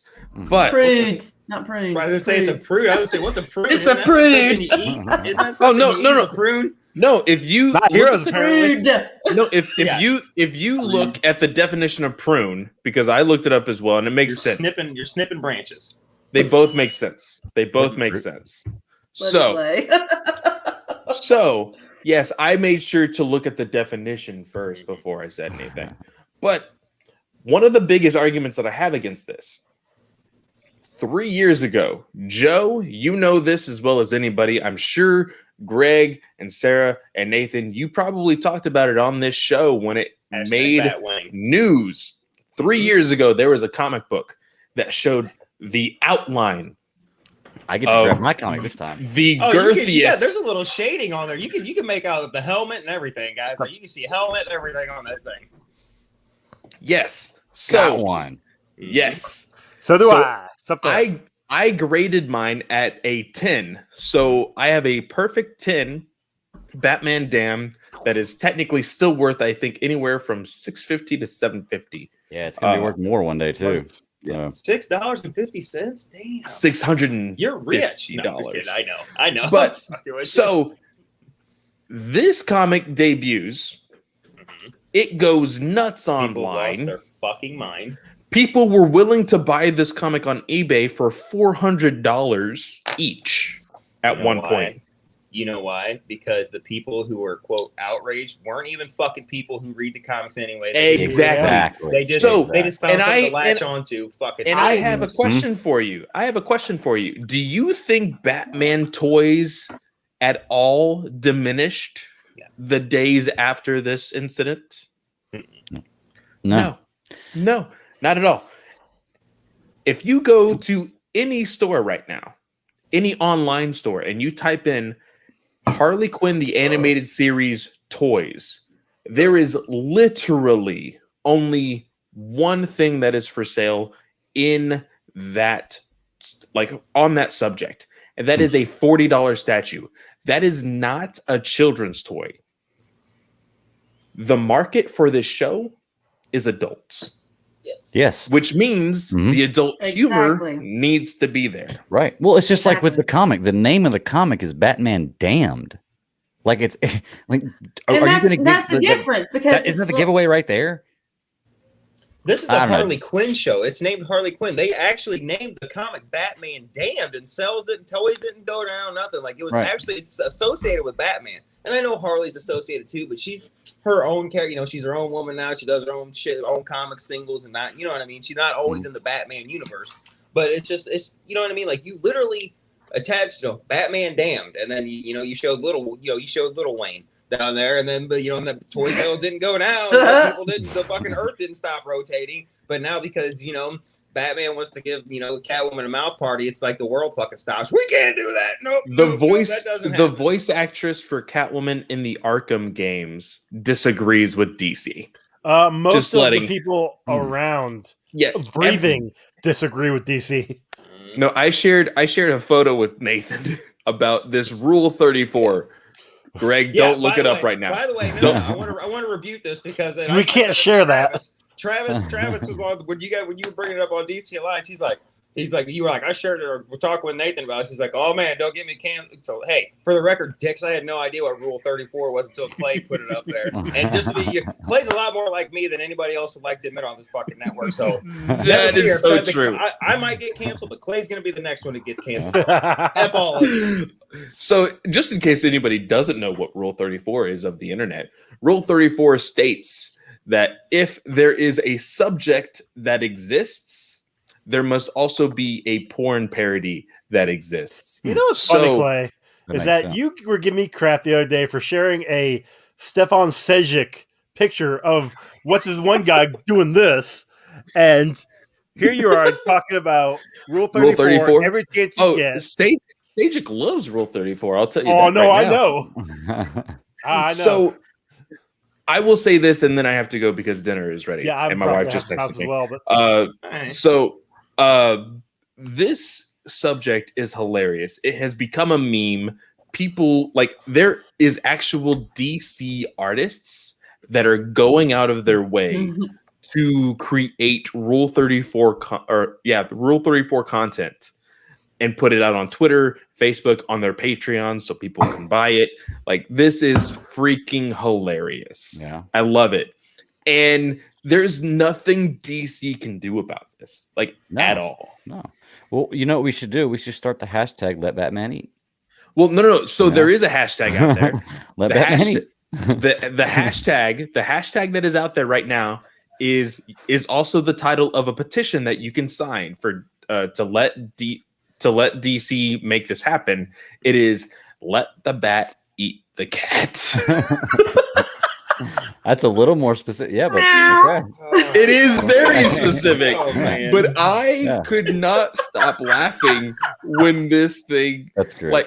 It is so funny. And I think it's so stupid, but it is so funny about it.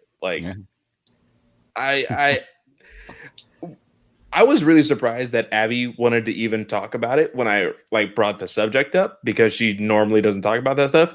But she even came on to DC Alliance and was actually giving Are you saying positive she's feedback. A prune or what? Not right now, because she might be watching. I don't know. Wow. But I'm gonna go ahead and go. Again, it's always great hanging out with you guys. You can find me at Fanboy Clay on Twitter. There's a link tree in the bio where you can find all of my shows. I'm not going to name them all here. I'll leave that for Joe if he leaves right now. But oh well. I'm not leaving all your shows. Clay's not the bro dude. Well, all right, See man. ya. I Bye, appreciate it. I'll see Clay. you later, Always bud. good to see you, buddy. Thanks for coming. Yeah, I'm gonna head out as well because I've got an early recording in the morning and it's been a long week. So you guys can find me on Twitter at _actually_. You can find my show. Sorry, Nathan. You can find my show Comic Book Rundown on Twitter at Comic Rundown, on Instagram at Comic Book Rundown, and I'm part of the Ranger Alliance with Clay. We're on Twitter. We're part of the Geek Ultimate Alliance. Go check us out. Joe, I need to at least read something so we can get on have a chitty chat, because I love your little chitty chat. Look, here's the thing. Do the chitty chats. I've got the rundown reviews. I'm doing small screen rundowns. You don't have to. It doesn't have to be limited to something you read. But I would also love if you have something you want to read, we can accommodate. Cool. So I wanted to ask you before you leave 2 questions. You said you were doing the Transformers movie on the Rundown pretty soon. Yes. Do you know when? So it would come out. So I'm recording it with Scott from DC Squadcast as of right now, tentatively. Nice. It would be coming out in, let's see here, August 16th, if my math is correct on that one. Okay. So my rundown reviews, they come out on the 2nd and the 16th of every month. I've got that's scheduled. Okay. It's remembering which one's what is the problem. Right. But yeah, that one should be if it's not early August, it's mid-August. Okay. Well, I was going to ask if you had an open seat for that one, because I haven't ever podcasted with you on any other than here. So correct. Well, I want to get on the chitty chats. I got to read something at least to get on the chitty chat. Look, no, that's the beauty of the chitty chats. it's literally just this for an hour. Anything. So you don't. It's just talking, talking about whatever. All right, Joe. I will be in contact because we've got to honestly. I would love to have all you guys on the show. Every single one of you. I would do this. I like to chat. You know me. I know. I chitty and I chat. Yes, you cool do. Deal, man. We'll definitely be in touch with you, and we'll figure something out, man. We'll get stuff behind the scenes. So yeah, definitely. You guys have yourself a wonderful night. You too, man. I appreciate it. Bye. Later, bud. I got the OGs. There were 3. Yeah, and then there were 3. And there were 3. I got the OGs. Yes. What are we going to talk about? Actually, you know what? Loki. Let's talk about Clone Wars. I was just say, you want to talk about Loki first? Let's do Bad Batch first, then Loki. Because Bad Batch is shorter. Yeah, I agree. I want to spend more time on Loki. Actually, whatever, Sarah. Whichever you want to do. Can I say 2 words about the Bad Batch? Okay. Yeah. Cad Bane. Yes. I'm glad you said those 2 words. Those are 2 because it's like I actually texted Nathan about this earlier because I was like, did I see what I thought I saw? I loved it. Because I'm like sitting there watching it. I'm sitting on my back deck and I'm just watching because I'd started like the first half and then of course life happened. Sure. And then I try to watch it again and my neighbor like starts up the freaking weed whacker. I'm like, oh my God, can you seriously really? I'm like, have you got to do that right now? So finally I get to watch it and I'm like, just and Brian's like, what? I'm like, nothing. It's all good. Yeah. It's all good. But yeah. He was one of my favorite characters from Clone Wars. And I'm agreed. So glad, yeah, exactly. So glad we brought him back. Let me tell you something. If you're going to draft a Star Wars team, Cad Bane should be a guy you should seriously consider drafting for your team because this guy is a badass. Badass, man. But I love the whole like he and Hunter. Yeah. Spoiler alert! Spoiler alert! It was the OK Corral on that. Yeah. It was literally. You know what? I thought about the spaghetti western because that was what Star Wars is about. Mm-hmm. You know, that was the whole. At its core. Yeah, absolutely. So I was like, okay, well, we're getting down to the. And then when Hunter got shot, I was like, okay. Well, that's what's so crazy is we know how good Hunter is. And Cad Bane doesn't even flinch, not for a second, never breaks his cool. I think Hunter was off his game because he was trying to protect Omega. I think so too. I think that kind of. I mean, when you're one-on-one with a guy, and I don't know, I feel like that's a time when you should be the most on your game. I think he was kind of split because he was like, paying attention to where she was, and then just, I don't know. It's just, I think he just got beat because Cad Bane's a badass. No, that's too true. I mean, it is what it is. Yeah. This was my favorite episode so far. Like this episode here, I was engaged the whole time. Like it was up there, yeah. It was. I think it is my favorite episode thus far. And I mean, like I said, you throw Cad Bane on top of that, and it's just like, yes. Well, and you finally got Crosshair, and not only did you get Crosshair, but you got to see Crosshair have his little Vader moment where he's probably going to have to wear a mask, and he's deformed, and blah blah blah. It's just typical Star Wars villain thing. Their face gets fucked up somehow. Like I said, I can't ever say enough good things about the animation because the animation was also really, really I'm good. still Wrecker. Oh my God, I love him because he's just like ha ha ha. Everything's like he throws that fucking torpedo. I know. He's just like, he's like, I got him. Yes. Oh, so he grabs it. This one's mine. Like, okay. I don't think people were trying to claim it or take it from you, but all right. I got you. Oh my gosh. I mean, I know we talked about this, whatever. I was like, Tech, stop being so. He reminds me of my son.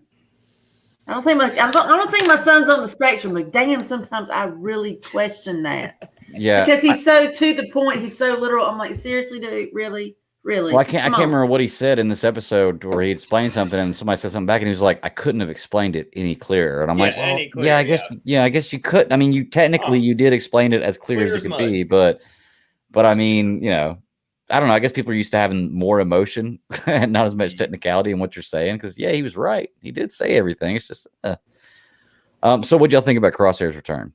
I loved it, actually. I've been waiting. I've been wanting, come on, he's a part of the Bad Batch. And like I said, I know they're going to get him back eventually somehow, even Omega's trying to appeal to his, older stuff or whatever, It's almost like not really his humanity, but his connection to his guys. Yeah, exactly.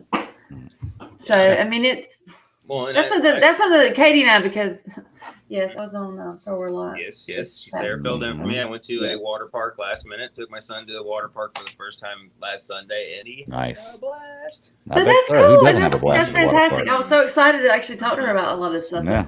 She and I were kind of on the same page of where the Bad Batch had been going. We're just kind of like, well, you know, it's there was a really poignant spot in the episode where Hunter and Echo are pushing that thing down, and he's like, we should have went with Rex, and he's like, no, Rex is on his own mission, and he's like, we got this, and he's like, we're soldiers, or something like what that. Else is there? Yeah, what else is there? And like you see Hunter stop, and like that really like kind of sets in and rocks on him for a minute, because like Echo just accepts it as a part of life. Like we've seen him, he was thrown into the war under Skywalker, and they're in their battle, and he gets captured, turned into a living computer. They break him out, and he's never left that. He's never known. The Bad Batch have always been off doing what they wanted to. Echo, this is the first time Echo's had quote real freedom. You know what I mean? Right. Because he's always been such a loyal soldier to like Rex and the rest of the 501st. And so I just thought that was really they get slapped Hunter in the face, kind of like he was like woke him up, or at least gave him something to think about. Oh, yeah. I was going to bring that up because it makes me wonder. I mean, do we suspect we're going to see Rex again anyway? And if so, did this more or less kind of verify that? I think he's definitely going to come back at some point in time. I think they're going to have Rex's help to defeat Crosshair, because I'm still of the mindset that Crosshair is going to be the bad guy till the very end, and then he's going to turn at the very end. My thing that got me on this episode is like with the Kaminoans? Yes. Because the way they were talking about Omega, I'm thinking, what is her? That's our contingency plans. What they said, right? Yeah, like what contingency? What do you? I mean, what is the? Now is the time to really get to the meat of the story. Now is the time to really start. Cad Bane. It had to be. That's what I was going to say. More importantly, this is the episode you find out they're the ones who sent the bounty hunters. They sent. Nathan cut out again. He's doing something. But yeah, they sent both of them. I can't remember the other one's name either. I don't know why it's slipping me right now. But yeah, and I thought about that whenever I saw the episode. And I was like, okay, so now we finally know who's in there. So Finnick, is that who you're gonna say? Yeah, Finnick Sheen. Yeah. Like that. Like we know that's who hired Finnick to get Omega, and I like we had that suspicion. And they obviously they hired Cad Bane too, because I mean he's the one that rolled her in, but still. Well, and you know what I'm thinking? There's an animatic that's out there that's unfinished, and in the original trilogy, when we see Boba in the background shit, you see that dent in his helmet. We see the dent in Boba's helmet. There's an animatic from the Clone Wars where the last thing we knew when we saw Bane or Cad Bane and shit, he had Slave One. He had fucking Slave One. Boba does not have Slave One the last time we saw it. Cad Bane's got Slave One. There's an animatic you see that's not finished, and these two meet and they have a showdown, and it's Boba in his Mandalorian armor. Like he got the helmet and everything, and he's got it, and they're going down and they draw down on each other, and the same thing happens. Cad Bane, he pulls and hits him, and Cad Bane shoots first and hits that Mandalorian helmet, puts the dent in it, and Boba guns him down, and that's how he gets Slave One back. What if the Batch hire Boba because they need somebody to help? What's the best way to take a bounty hunter or to track one? Another bounty hunter. And then you can still have that storyline of Boba, how he gets everything back. You know what I mean? Because they're obviously. But Nathan, let me ask you this: it's like that's an easy thing. But what is your hypothesis about Omega? Oh. You mean like what she is? Well, here's what I was thinking. What is her importance? I mean, there's been a lot of people talking to Omega, and like I was really thinking, and there's a connection. What if Omega is Rey's mother? That marries that marries the unaltered Palpatine clone, a clone because she recognizes other clones. You remember we found out Palpatine, he's Rey's grandma. He had an unaltered clone that with no Force ability that went and got with her mom, and to save her life, they dropped her off and stuff. Well, we know Omega can see clones; she knows everything about it. What if I'm just spitballing? What if she'd be right around the same age too, to where she could have dropped him? You know what I mean? Depending on how she's aging and where this like. It could definitely line up to where she is Rey's mother. Now that's interesting. I didn't think about that, and I guess that's you're right. A long shot. It's possible though, and it ties things in together in kind of a nice little bow. To be truly honest with you, it's not a bad idea. So we're basically saying that her importance is not necessarily what she's able to do, but It might be who she's going to be, right? And that's what I was thinking too, because she's got to have, because if the folks of Camino, if you know, yeah, I'm not even gonna try that. Yeah, I'm not even gonna try that. You know, if they're in the business of, you know, the cloning, that kind of thing. So if she's an unaltered clone, and obviously whoever she's a clone of, obviously isn't, you know, the clones that we're used to. So I wonder who she's a clone of. Well, here's my thing is, for the Kaminoans to know that with this theory to work, it either means that they know the future, which I don't think is possible. And I have to explain to Nathan when he gets back. Actually, he's right here. So I want to poke holes in his theory right here, or ask him questions about this.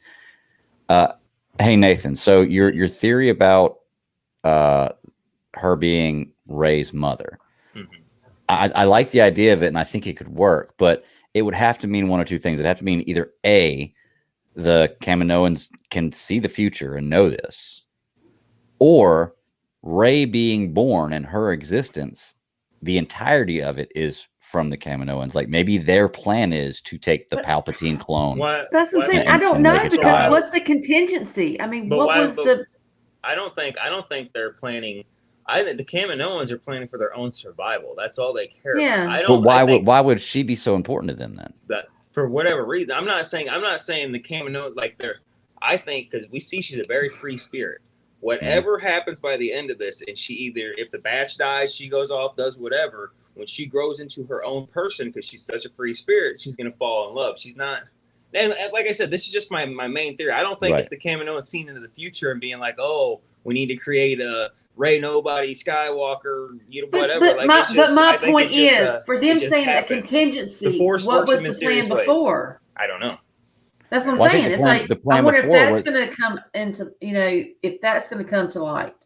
Because it's like, if you're saying, okay, she's a contingency plan, okay, maybe she might be the future of cloning, because they were so used to, the clones. Because now the Clone War's over, and maybe they melted down the codex of the DNA of every Kaminoan into put it into her cells. Into her cells. That's right. Maybe they did that. Yeah. No, let's see. Well, that's the thing. Dexter Jester says, the best cloners in the galaxy are from Camino, meaning they've been doing this for years. This is their society. This is what they do. So the clones that they created, that would just happen to be the job they had for 10 years. You know what I mean? Creating the clone army. That's not the only reason why they were exist. They were cloning before that. They were the reason why Dooku and Sifo Dyas and Sidious went to them is because they were the best at cloning in the galaxy. Not the only ones. But they had a reputation for cloning. You know what I mean? Yeah. I guess that makes sense. And like I said, that's just my wild, tinfoil hat is. I like it though. Whatever happens, fast forward, 20 years or 30, whatever it is, and Rey, boom, you can be right in there. I like it. I do. And that gives her time to be on Jakku and grow up. My point is, I'm glad that this is series is finally took a turn to where. Me too. Okay, are we finally getting to a story now? Instead of it feels like it's been building up. It's been building up. And now, are we finally going down?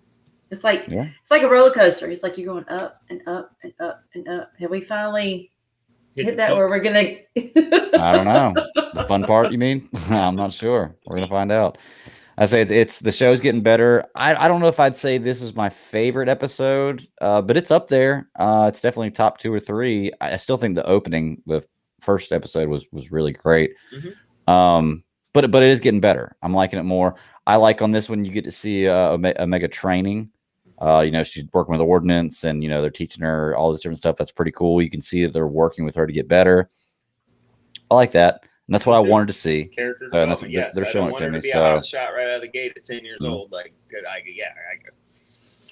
I even liked how she, in the thick of it, when the stormtroopers were coming, she slung that bow off on the back. I know. I was like, yes. You saw that coming. I mean, she was gonna try to shoot Cad Bane. Remember, she was trying before little robot man knocked the bow out of her hand. So little robot man.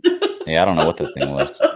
I forget his name. But I like how they even brought Seth Green back to do the voice for it, because he was in the Clone Wars too. He's the voice of Bane's little droidy guy. Yeah. All right, fellas, keep talking about that. I need to step off for just a second. I shall. Sure. But yeah, dude, this is really good. I mean, I know we talked before about the presence of Ahsoka Tano being on here because we knew, we talked about that's who Rex must have been communicating with whenever he was on the, in that one scene, I guess last episode. Yes.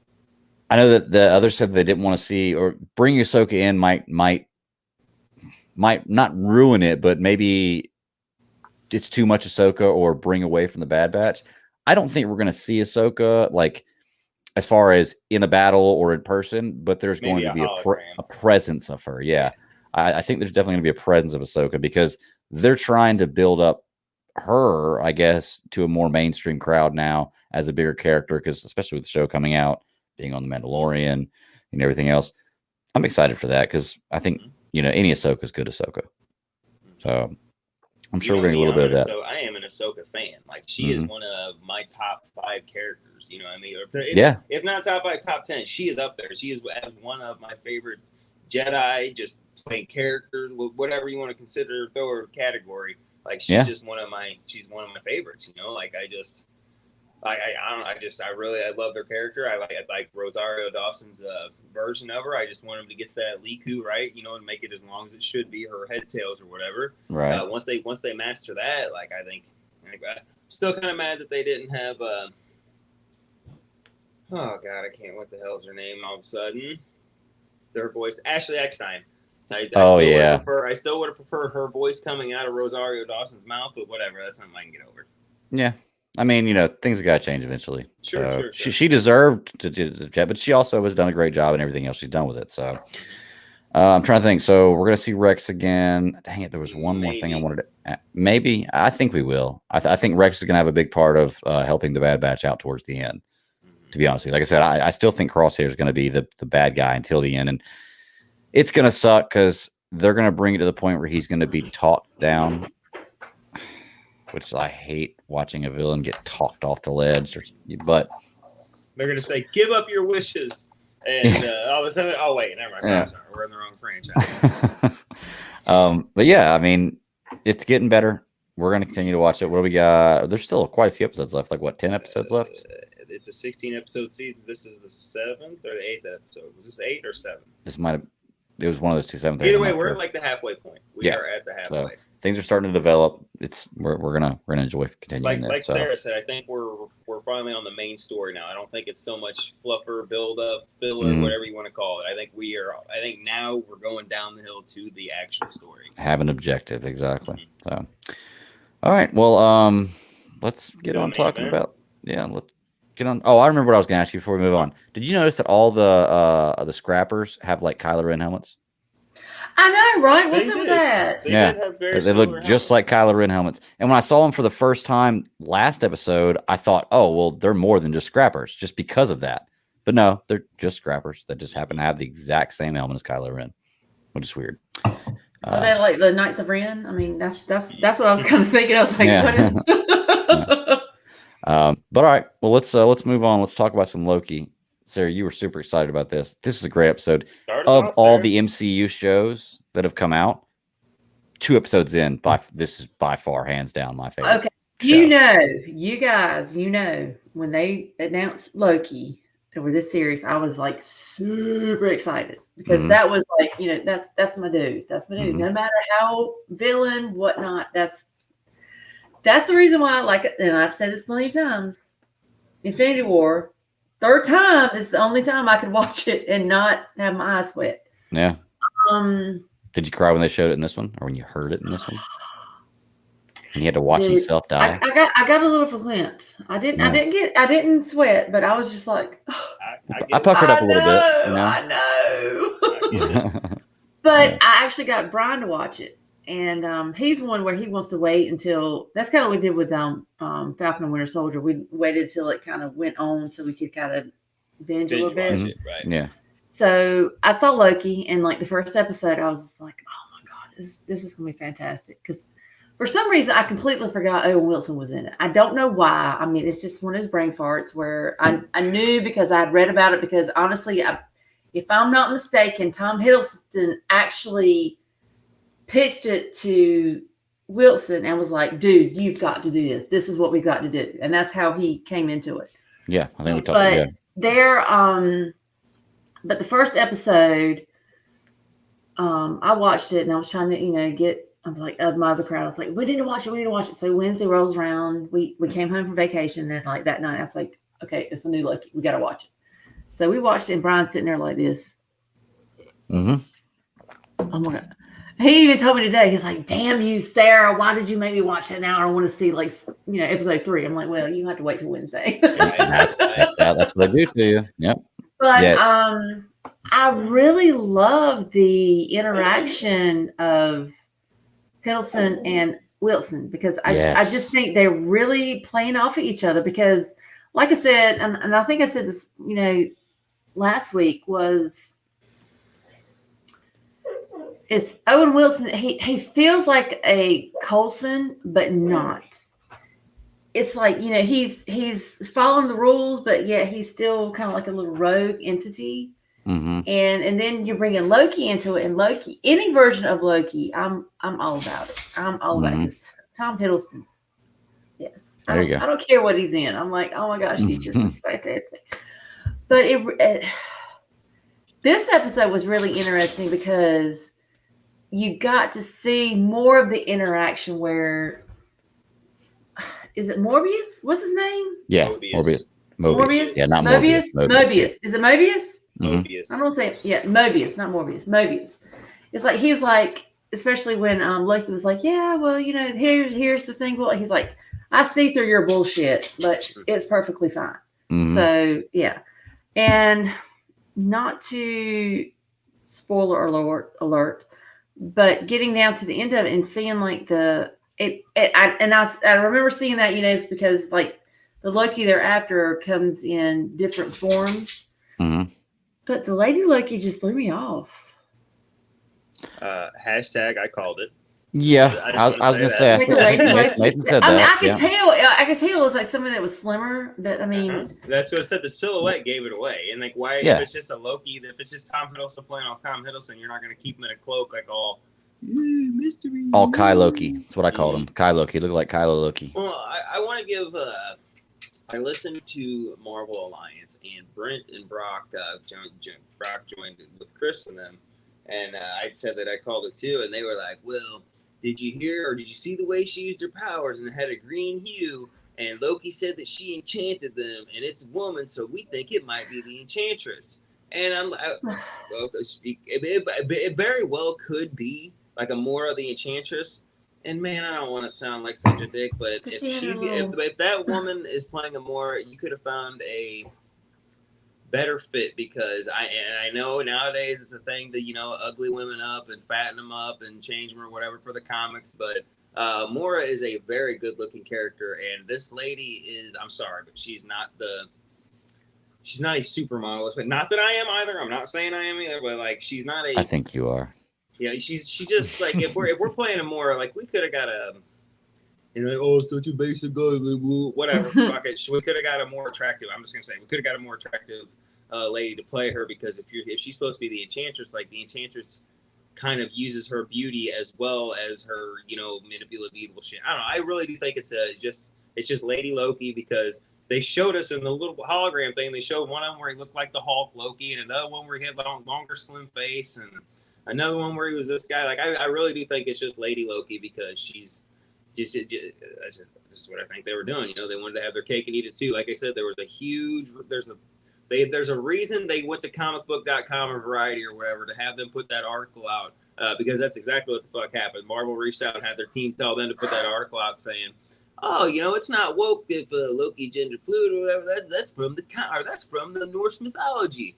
And like I said last week, yeah, when that was being written, a couple hundred years ago, it wasn't because they were like, oh, guys, we're so progressive, because some days I wake up and I feel all masculine, and some days I just feel like a lady. And no, that was because he's the god of mischief. It was to show They were like, it was, look how mischievous this motherfucker is. He's gonna turn into a girl horse and get effed and have a demon horse. Like that's how they were just trying to show like this. The god of mischief is so mischievous. So, like I said, they were trying to make a big deal about it. I say all that to say, like, I really do think it's just Lady Loki. And if they did do a change, it was like, ah, man, like maybe she does a great job. I didn't think her acting was superb in this, but you could have just on looks alone, you could have picked a more attractive woman. And even if you did stick with her, really blonde that hair up, because Amora has striking blonde hair in the comics.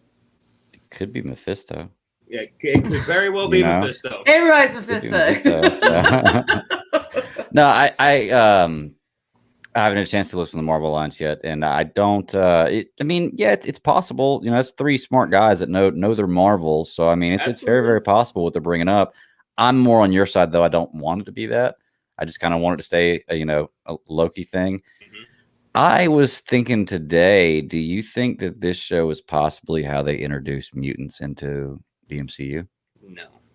You think about it, you have the ability to have time variance here and to be able to change the way things are permanently in your universe. Would this not be a golden opportunity to do that?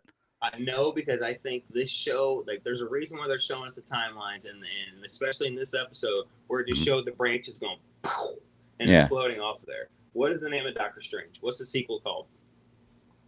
Doctor Strange and the Multiverse of Madness. Loki sets up the multiverse. Now, when Strange has to go back in and, as they like to say in here, prune some of the branches with him and the Scarlet Witch in the Multiverse of Madness, maybe Strange finds a world where the mutants are. So, but this is setting up Doctor Strange. Like this, that's the reason why it's Multiverse of Madness, because we just saw him literally. And we're learning all about the timelines right now and the great multiversal war. They are literally giving us the appetizer before the main course of Doctor Strange. You know what I'm saying? That's my opinion. And then maybe out of Doctor Strange we could possibly get that or Eternals, because there's been a lot of speculation that the Eternals could do that. So I don't know. Yeah, I'm just saying. I don't know. It's a good thought process. I didn't really. I guess I thought about that before, but I just wasn't thinking about that now. Yeah, I could see that happen for sure. I like the idea of Loki creating the multiverse and it walking into Doctor Strange. I don't even know if necessarily Loki will be in there. I just think that Lady Loki, with whatever Lady Loki does here, and even Loki, because he goes with her. You know what I mean? Like whatever they do or don't do. I'm not even saying Loki's going to show up, but I think Doctor Strange is going to have to clean it up. Because it, like I said, it just snaps and goes into all this shit. Makes sense. Stream. And then the timekeepers or whatever shit. Like if you look at those statues, do you think we'll see the timekeepers? I'm convinced it's Kang. I am convinced it's where we will learn about Kang. Like, or we'll get our first glimpse of before he becomes in. Because he's in Quantumania. Kang is in Ant-Man 3 Quantumania, or Ant-Man and the Wasp Quantumania. And in Ant-Man and the Wasp, you see that when they're going through the quantum realm, there's that one fucking city in there. And we know time and space works different in the quantum realm. So there's a lot of people that think the TVA is that city that we saw in there. And that's where Kang would be. He's the Lord. Like, it's all kind of fucking connected into each other. Everything's going to bump into each other with these timelines and all that. I like that though. That sounds really good. And I mean, I'm sure it's been laid out like that before, and just haven't been smart enough to kind of put it together until I've seen more of these visuals on it. But I do like that direction they're going. This is what I wanted from Marvel. I wanted some explanation of where they were going and to do something a little different. It looks like it's the direction they're going with. Well, let me ask you this. I know there's been a question between with the timeline and like how time travel and all that kind of shit. Because this episode, I felt like it explained it a little bit more in depth to where, the timekeepers, they're figuring out what the timeline is. So in essence, with the Avengers and all the shit that happened, that was predetermined via them. So whenever you have these variants, they kind of like snake off, but then the time whomever come in and they fix the shit and whatever. So this now I'm like, because when you think about time travel, or keeping up with timeline, I mean, because obviously you got Star Trek has their own thing, and now Marvel has their own thing and all this kind of thing. And hell, you got Back to the Future and all that kind of shit. E.T.'s about to do it. And But that's what I'm saying. Everybody has their own version of it. So, I mean, I look at it this way. It's like, I'm not trying to get caught up in like the retcon of the whole Avengers thing, with, what they were doing. And because I feel like in this series, it explains it's like timekeepers are like, whatever the Avengers did, okay, that was predetermined. That was supposed to happen. Now, it's kind of like an easy play on it, but I'm like, you know what? I'm just going to take it for what it is. I'm just going to take this for the Loki version of it. We're just going to go with it. I just want to follow it. Let's just follow it. See, what I don't understand is they're saying, like, if we're getting really down to it, and my head hurts thinking about it.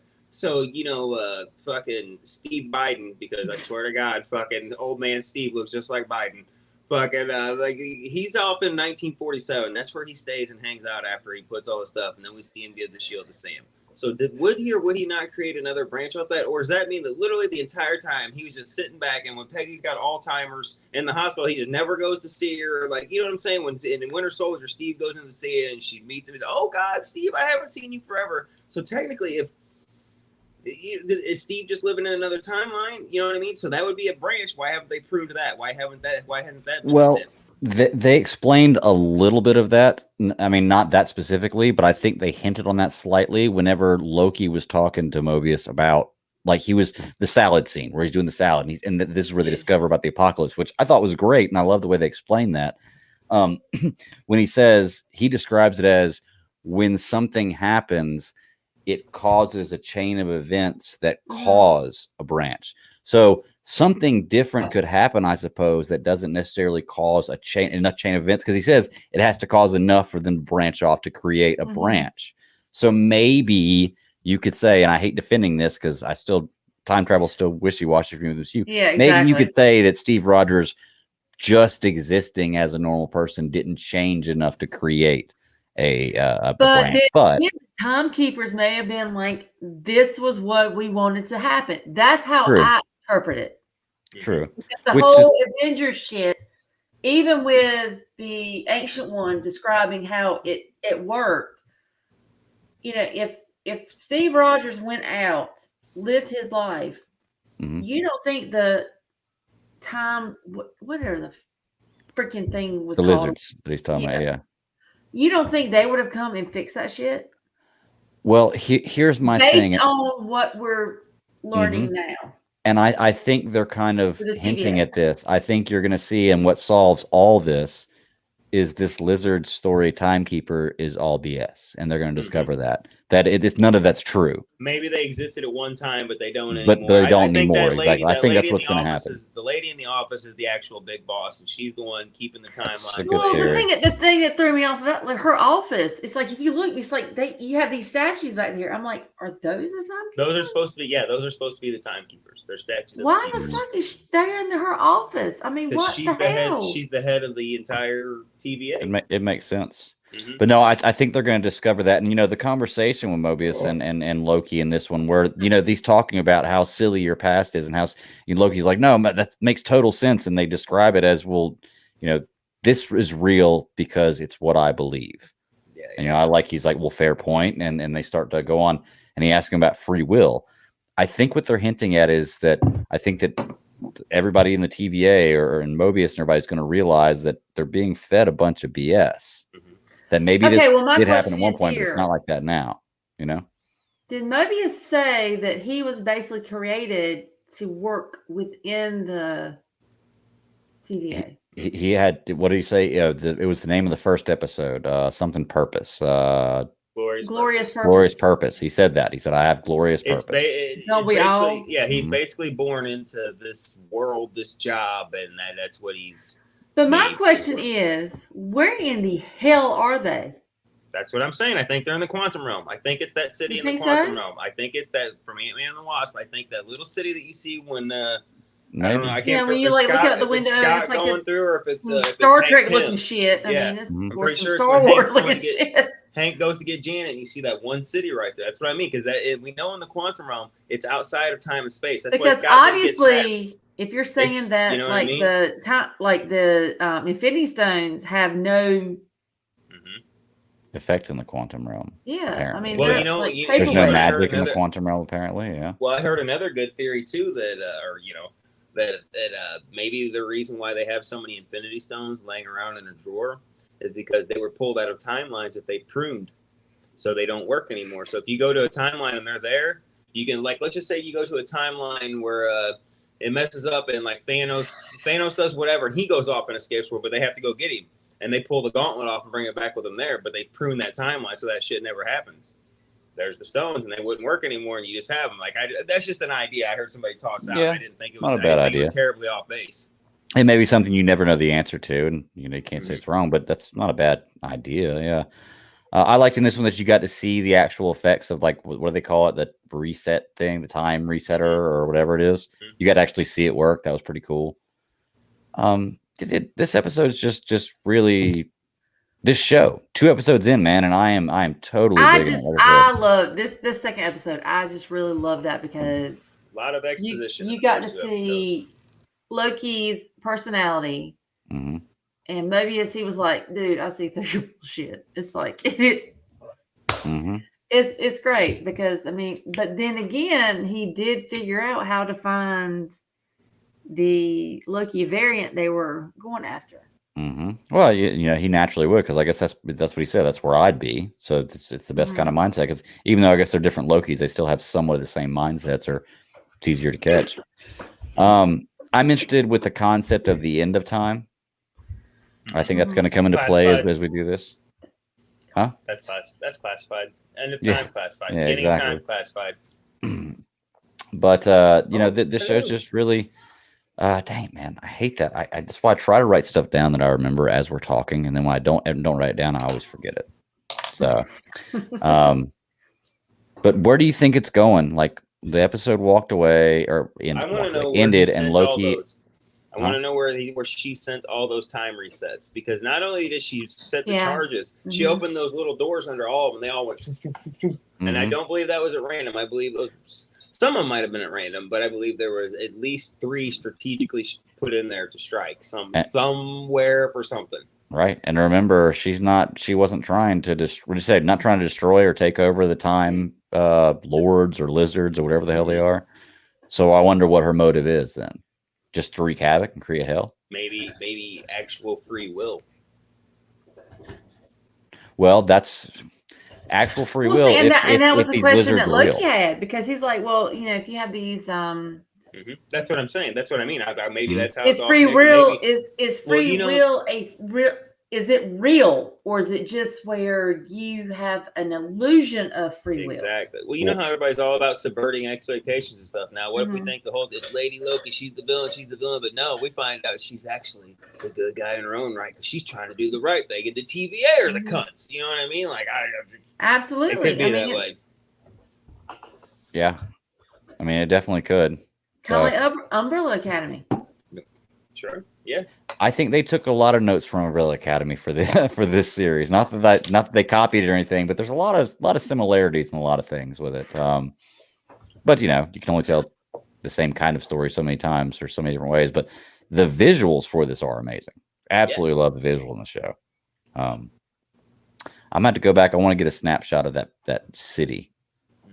And then I want to. You can look it up. Look at it. You can probably type it into Google right now. Ant-Man and the Wasp, Quantum City. Just put it in. And I'm sure somebody's probably already compared it, because it's probably out there. There's screenshots. There's whole things. If you, like I said, you can pull a boom. I know you could probably do YouTube videos where somebody's like broke it down and this, that, and the other, and whatever. It's like, I love to watch some of those videos, but then I'm like, I just wanted to just figure it out on my own. I just want to figure it out on my own. I'm one of those guys that I like to listen to a lot of people's theories, and then whenever create my own, of course, and then whenever I watch it, I'm like, oh, that person was right. Yeah. That's me. Well, just okay. Case in point, like the Titans teaser. I did watch one guy's breakdown on that, and I'm like, I'm just okay. I get it. Okay, that's great. But then again, you may or may not be right. I don't know. I just want to be ignorant and just let me be in my innocence and figure it out on my own. That's all I ask. All right, so one thing about this episode that I thought was really cool. Y'all know me. I'm a things guy. Like I see things on movies and shows. I'm like, oh, I gotta have that. I gotta have one of those variant jackets.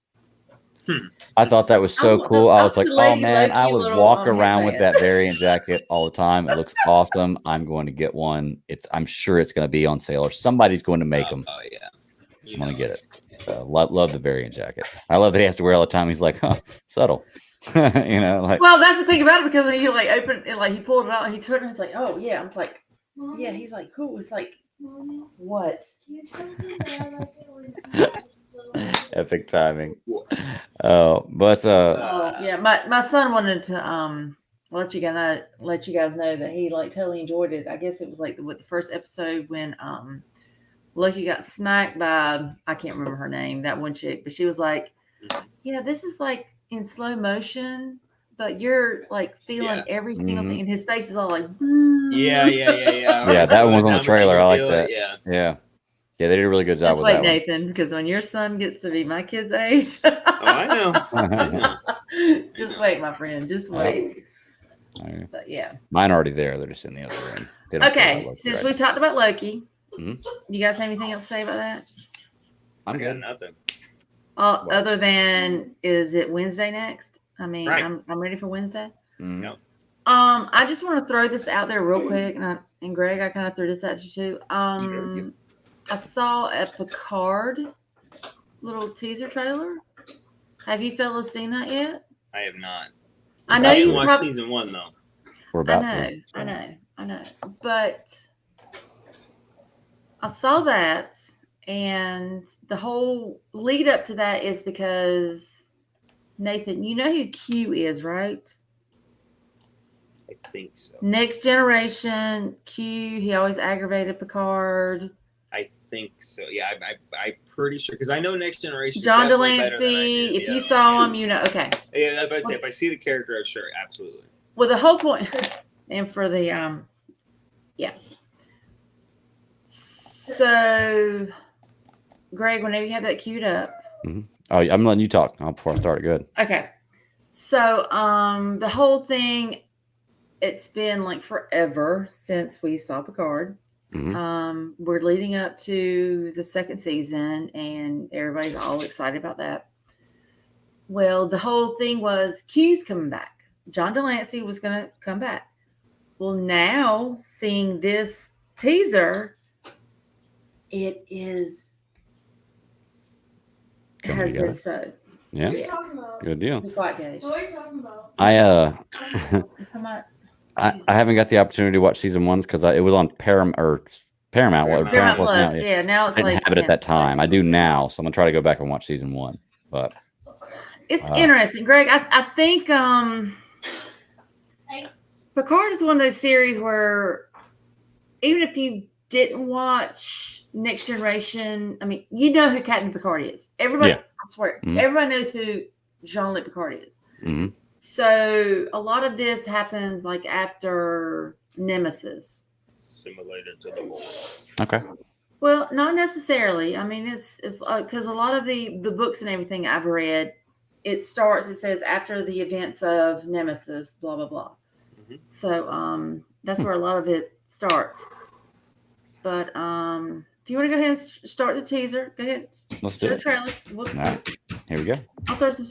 Gage, for the love of God, seriously. Varys! Varys! What's not good about What the hell is happening here? Excellent question, Jean-Luc. Oh dear, you're a bit older than I imagined. Mon Capitaine, how I've missed you. Q. Welcome, my friend, to the very end of the road not taken. Time has been broken. We can save the future, and I will get us home together. Oh, he is starting to look pretty old. The man's almost 80, or is 80. Mm-hmm. He's earned looking old. Yeah. This is huge right here. Where's her little thing on her face? Exactly. Okay. 7 of 9. All right, fellas. Her name's All right. 7 of 9. Okay. Yes, that's 7 of 9, and she's always had, at least some of the Borg implants because she wasn't able to get all of them out. So she had, had the ocular and then even her hand and that kind of shit. So the whole thing with this one is, Greg, your homework is to watch the first season. Okay. Nathan, I don't know if do you have Paramount Plus? I do not. I can help you with that. So I need you to watch the first season. Just do this for me, fellas, because I think you both would enjoy it, even if you don't have the Star Trek background. Right. So, because that's the cool thing about Picard is, even if you don't, who Picard is, because he's such an iconic character. So you can kind of jump into this one, and there may be some things like for instance, Data. I mean, Right. I know Brent Spiner Data. Yeah, exactly. So I don't think it's anything where you really need to have all. As long as you have some of the next generation, I think I know enough about it where it would make sense. Exactly. But I wouldn't get all like the fanboy Easter eggs that are in there. Absolutely. And I don't really think there was that much in there, honestly, because I felt like Picard was kind of on its own. Okay. If you knew, there might be a few things where but I think it stands on its own, honestly, because the way Picard is, it's after the Next Generation. It's after Voyager. It's after all this. It's because Picard is older and he's dealing with. Even you have characters that are after the fact, and you don't meet them because they're not in any of the other franchises. So I think you can treat it as a totally entity unto itself. Right. So, but if you guys could watch like the first series, the first season. And coming into this one, I think it's really What are you doing? So I mean, I think it'll be very interesting. I mean, it's a Picard is a lot darker. It has more of it's got a darker feel. It's more gritty than any of the others. So I think that was one reason why a lot of people that were like Star Trek fans, they were like, well, it's kind of this. It doesn't have that cleanness to it. It's not bright. Everything's shot kind of dark. There is one episode where you do see Riker and Deanna Troi. So, I mean, I think you guys would enjoy it. I really think you do. Because I don't think you really need to have the background to know who anybody is. But to see this trailer, I can't really say too much because I'm really curious to see where they take season 2 based on the way season 1 ended. Okay. So because it has a lot to do with Data, that character. But I will say, like Nemesis, I know you guys haven't seen that, but Data did not make it past Nemesis. Okay. So it's like, so when you see him, it's kind of like it's an interesting way that you see him in that, because that was a big thing. And I know I'm kind of giving away a lot for that first season, but I'll forget it. Yeah, exactly. And even if I know it, it don't exactly. Matter, so. And I mean, I feel like it's a part of Star Trek that it's, even though it felt like it was grittier, but I felt like it was a breath of fresh air. It's kind of like with Discovery. Discovery is Star Trek beyond. Right. That makes any sense. So, I mean, I just feel like I think you guys would enjoy it because you can take it to itself. I mean, I'm willing to give it a chance. Yeah, definitely. Yeah, absolutely. You just got to be careful when you put the words dark and gritty in front of something, because people will, go all crazy and talk about how terrible it is. I heard people panned season 1 of Picard. Like diehard fans were like, what is this shit of Picard? You know, Really? But that's what I'm saying, because you have this utopian ideal of Star Trek where everything's like nice and clean and, you know, tied up with a bow and all this kind of stuff. With Picard, when I say it's a little more darker and grittier, it's because you see kind of a breakdown of some of those ideals. Right. That's the way I kind of look at it. And I greatly enjoyed it because I didn't feel like it was, like I said, that utopian. I felt like this was more realistic. To me, I felt like this would be more of a Starfleet. Well, not necessarily that, but especially if you had followed Picard's career throughout Next Generation. Well, I know the Next Generation movies. My stepdad always watched exactly. If you watch the movies, if you've seen the movies, yes, that will, because the one that sticks out in my mind is one where he is a Borg. Like that's the one, for whatever reason, that's always the one that I remember, is where Picard is a Borg. He's the cutest. Yeah, like they got to get it. So that's the one that always sticks out in my mind. Is it what is that one? Nemesis or which one is that? Well, Nemesis is where they had actually a clone. That's the first time that I had. That was with Tom Hardy. Tom Hardy was actually yes. Shinzon. Yep. I know exactly. Yep. So he was a clone of Picard.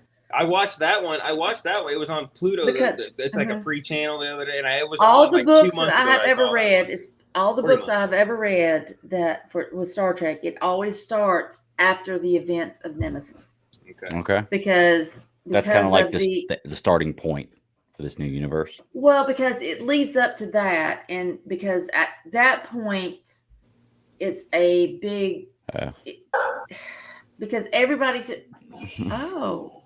Do you want to talk about Star Trek? Do you want to talk about Star Trek? We're talking about Star Trek. No, I finished dinner and I was like, I'm going to come back. Nice. So what are we talking about? Star Trek. I think we're talking about Star Trek, and that's, yeah. Because they were talking about Picard Season 2. They had a teaser trailer that came out. And since none of you fellas know shit about Star Trek. I don't. That's my shit. I don't, but I will say some writers that I absolutely adore are going to be the executive producers for the animated Star Trek show that is coming out soon. And speaking of Star Trek, Star Trek Lower Decks. That's a fun show. The fella that is the voice of Rutherford, that is Casey in Loki. Oh, okay. Yes. Yeah, I saw Clay's face like, oh. Yes, so that is Rutherford. So there is a Star Trek little. That's cool. Very nice. Yeah. And I think Lower Decks is supposed to come out with some new episodes. I want to say like end of this year. I need to finish season 1. I really enjoyed the episodes we watched because Picard. I don't think it's going to come out till 2022. If I'm not mistaken. See, I don't have Paramount Plus, so I haven't been able to watch any of those like at all. So I have the like it's not a box set. I just have the seasons separately of Generations, like all 9 seasons. Next Generation. Yeah. TNG. I have all 9 seasons, but you haven't watched them. I haven't. It was a gift. It was a gift from back in like 2014. I have had that for 7 years. Somebody was like, "This guy must like Star Trek." Get him all 9 seasons. Yeah. And I will never forget because before I moved from Winterville, which is right outside of Greenville, I could get a channel that was called Heroes and Icons, and they showed every night. It started with the original series, Next Generation. It was DS9, then Voyager, then Enterprise, and sometimes it ended with Xena. Yeah. So I would stay up like. God, I love Xena. Well, I remember those late nights. I remember the late nights where I was just like, I don't know why I'm not going to sleep, but I'm just gonna keep watching TV. And then I would see my most favorite is like it's just like actually a balm to my soul is the Voyager theme song. Nice. That is the one thing I can listen to, and it's just like angels singing to me. I don't know why. It's just like angels singing. And DS9 is close to it, but still, it's just I don't know. It's so Sarah, is there Star Trek novels that like I could really get into? Because I know that you've recently read a lot of Star Wars. Is there any Star Trek novels that are kind of on that level? There is a series. It's a 3. Now, my thing is, before you read any Star Trek novel, make sure you at least watch Nemesis. Okay. It's like I was telling Okay. Nathan and Greg. Majority of the novels take place after the events of Star Trek Nemesis. Okay. So I have it's like I can't remember, but it's the one you're familiar with the Borg, correct? Mm-hmm. Okay. This series is 3 novels, or it's 3 books. It's I can't even hold on. Shit. That's what I'm saying. It's like I can't even remember because it's like I've read it so many times, but you guys have like minds like steel traps. I don't. Okay, I have the can't remember shit series thing. Yeah, I have a problem But remembering. it basically goes through the like with the Borg. It ends. It's a really interesting story. It's I'll have to get back with you guys on that. Yeah, but I mean, I've read Voyager novels. I've read Next Generation novels. It just depends on which series you like more so. It's like I love Voyager, but I mean that's my favorite. So anything that has with Janeway, that kind of thing. Anything where, oh God, this is what happens when you get old. You can't remember shit. But it's like I'm awful. Let's see, Star Trek novels. Well, while you think about that, this is totally off subject, but not totally off subject. It's still on subject. What is the name of the movie? It's a comedy movie. I think it's called Fanboys. Where they try to get this script of Phantom Menace. Where they're trying and they run into the Star Trek with Seth Rogen's in there and he's in the Star. And what is the whole deal with Trekkies? Star Trek convention they go to? Yeah, yeah. For the longest time, Spock suckers. For the longest time, I thought that movie was made up in my head. Yeah, that like I had seen this trailer in my dreams or something. Yeah, and then one random day, me and my dad found it in a movie rental place called Hastings, and I was like, "We have to watch this." Yeah, I think it is the funniest thing ever. It is great. Right. Yeah. Okay, I found the series that I absolutely love. It's called Star Trek Destiny. Mm-hmm. There's 3 books. You have Gods of Night, and let's see, the other one is going to Audible right now. Book 2 is Mere Mortals, and book 3 is shit. Where that ain't book 3. That ain't book 3. Where's it book? Where's that? I have it sitting on my nightstand. What's the name first one? It's Star Trek Destiny. Destiny. You have. You write this shit down. Let's see. Book 1 is Gods of Night. It's by David Mack. Okay. Book 2 is. Come on, damn it. Hello. Why it's an iPhone, isn't it? Yeah. Just kidding. Up. I know book 3 is Lost Souls. I will say that. Book 2. It's not on Audible. Oh no. Boo. Clay, if you want to borrow my books, I will be more than happy to send them to you because it's like a library. I mean, it's like reading books with no pictures. Are you serious? Right. Yeah, I don't really do that. Book 1 is God of Nights. Book 2 is Mere Mortals. Book 3 is Lost Souls. Gentlemen, as Tyrion Lannister said, every sword needs a whetstone, and the mind needs a book like a whetstone, because that's what sharpens your mind. You need books for your fucking mind. If you want to stay sharp, start reading. Exercise that muscle. I read comics. Just kidding. Well, that's True, true, true. fine. I read comics and but headlines. these books don't have pictures. So I just went ahead and searched Star Trek on Audible. There was 328 results, and none of them are the 3 that are the ones that you said.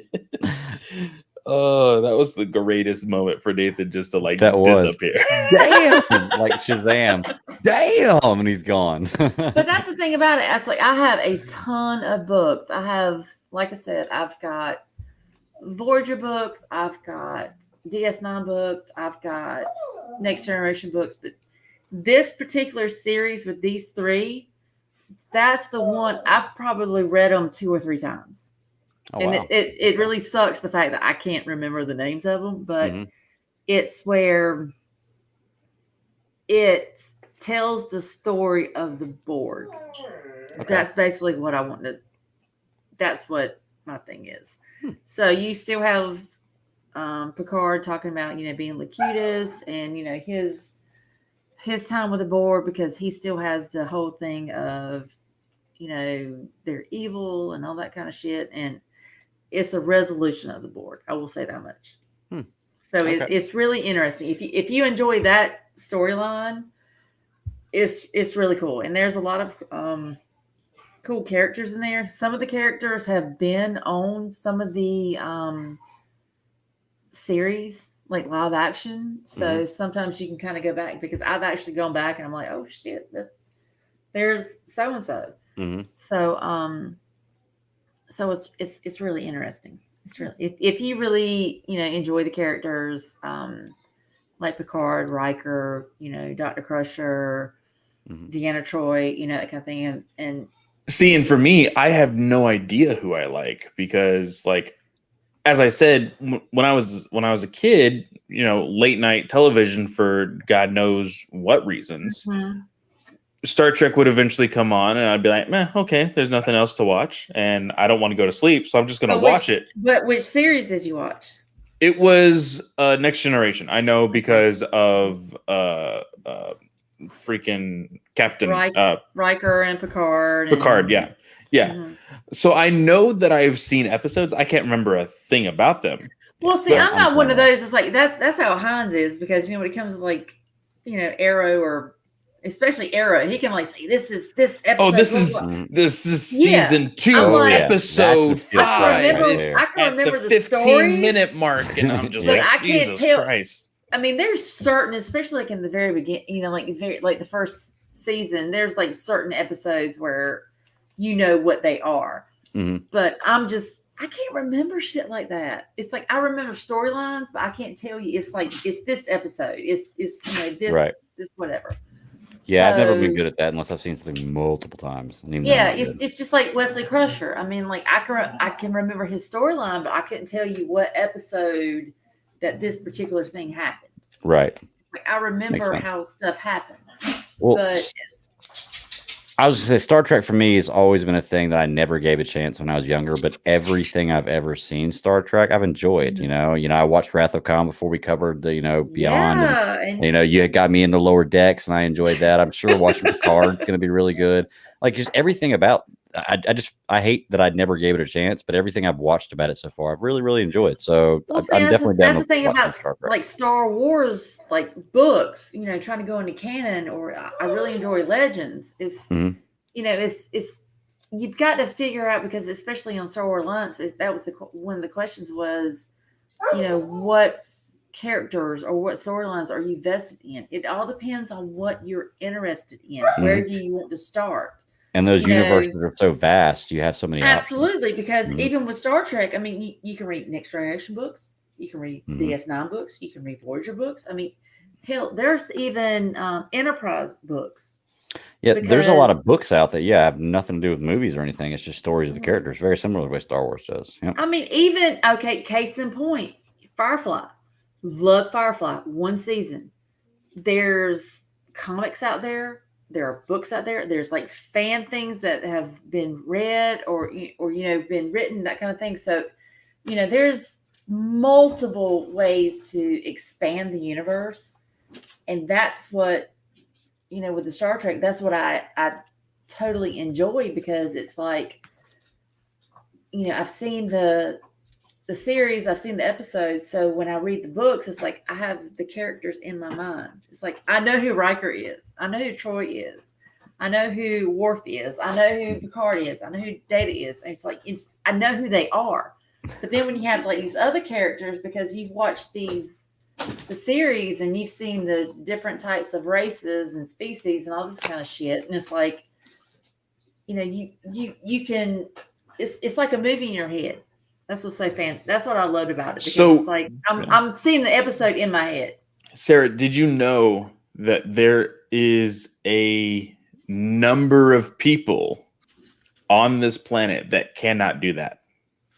I'm sure. And No, like they literally cannot, like, even when they read, I've heard people try to describe it and it just sounds super weird. They read, but they're literally it's like they read the word. They read the words, but they're not reading the story. They don't visualize it. Yeah. Yes, they can't. They literally cannot visualize what they are reading. I'm one of those people. That's why I read stuff with pictures in it. I really am. Like, I can comprehend what I'm reading, but I have a hard time visualizing it. Well, check this out, fellas. That is so weird. I have the opportunity of, I'm going to audition for, but I have the opportunity to be in a fan cast Star Trek. You were telling us about this. Mm-hmm. That's awesome. It's the guy that works with my husband. He's a big Star Trek fan, and he's written 2 scripts, and he's gotten a lot of he's got a lot of folks that are interested in it. So he's like, well, we're gonna audition. I was like, damn it, I just want to be in it. We will promote it if you're in it for sure. Do it. Absolutely. Yeah, I'm so excited. So I'm gonna try to hopefully, because that would be like just the most fantastic thing ever. That's awesome. But yeah, I mean, Star Trek is like, that's one of the things. Like, I hear you guys, Clay, the way you feel about comics, that's what I feel about Star Trek.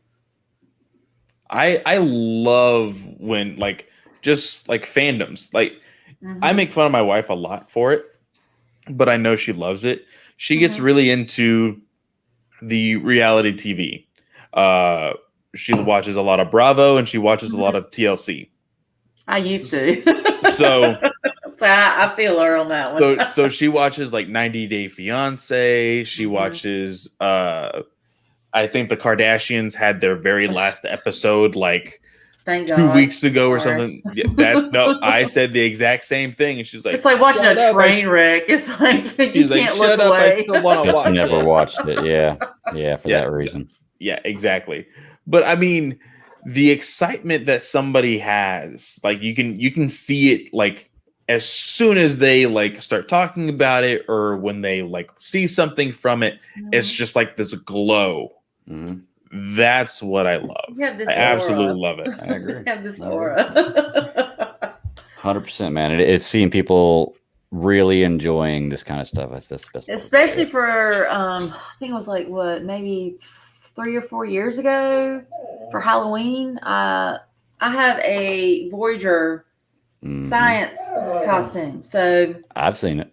Yeah. So it's like, so I actually went as a Bajoran. So I had like the prosthetic that I made, that kind of thing. I was like, what's up?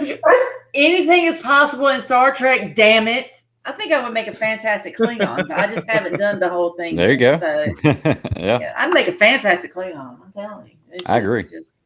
Yeah, absolutely. I don't know much about Klingons, but I trust you would. So. If you've ever seen The Sisters, you would know. Okay. I know of them. Yeah. So I can't ever remember their names, but yes, it's like I can see them right now, but I suck at names. But anyways, so at some point, just I will watch Picard season 1 at some point. Yes. Watch Picard season 1 because I'm really curious. Because when you see the way it ends and like the lead up and the way it ends, I'm really curious to see how season 2. Which I mean, shit, they've had like what, 1.5 years to work on it. Well, I mean, COVID and everything, yeah. Because it's not gonna come out to what 2022. So I mean, yeah. Well, and that's the good thing, I guess. If they made you want season 2 so bad at the end of season 1, they did a good job. That's what they're supposed to do. And that's the thing about it, you know. And that's the thing about it too, because that's what I liked about Picard, because I felt like it was more realistic after the fact of how things played out versus this utopian version, which is great. I mean, don't get me wrong, but at some point you've got to have consequences. Life has got to be a little more gritty than just this perfection.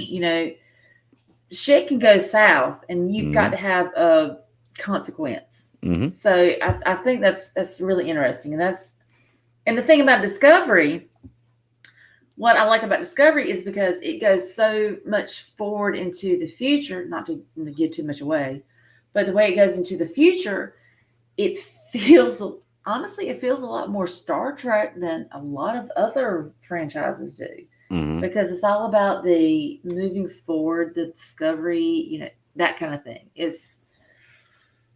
But then again, every fan base has a different version of how they see the franchises. And I've always been one of, I enjoy any form or fashion, because there's like even the fan films or the fan episodes that have been made, those are pretty damn fantastic too.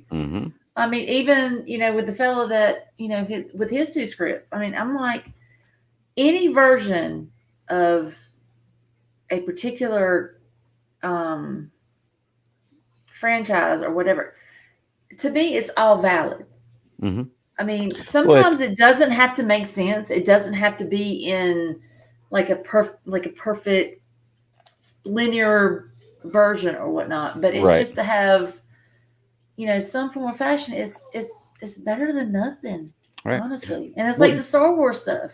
I was gonna say, you have the same like it or not. I mean, you have the same mindset we have about Star Wars. It's Star Wars. We're gonna watch it. We're gonna like it. There's stuff we like more than others, but it's Star Wars. You will have your opinions. You will say whether you like something or you don't, and I get that.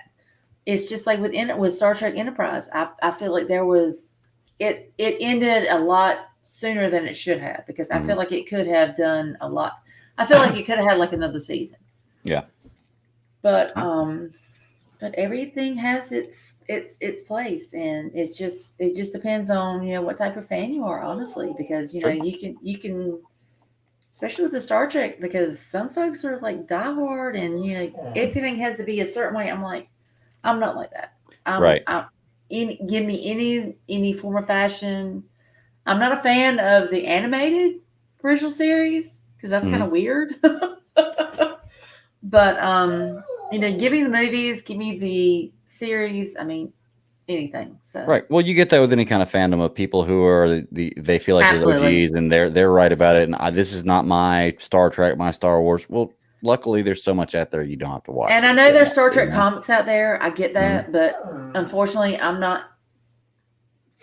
I have read. I know my dogs are like having a heart attack right now. Austin can't stand the fact that she's like stuck in here. She wants to be out, whatever. But I'm like, build a bridge, get over it.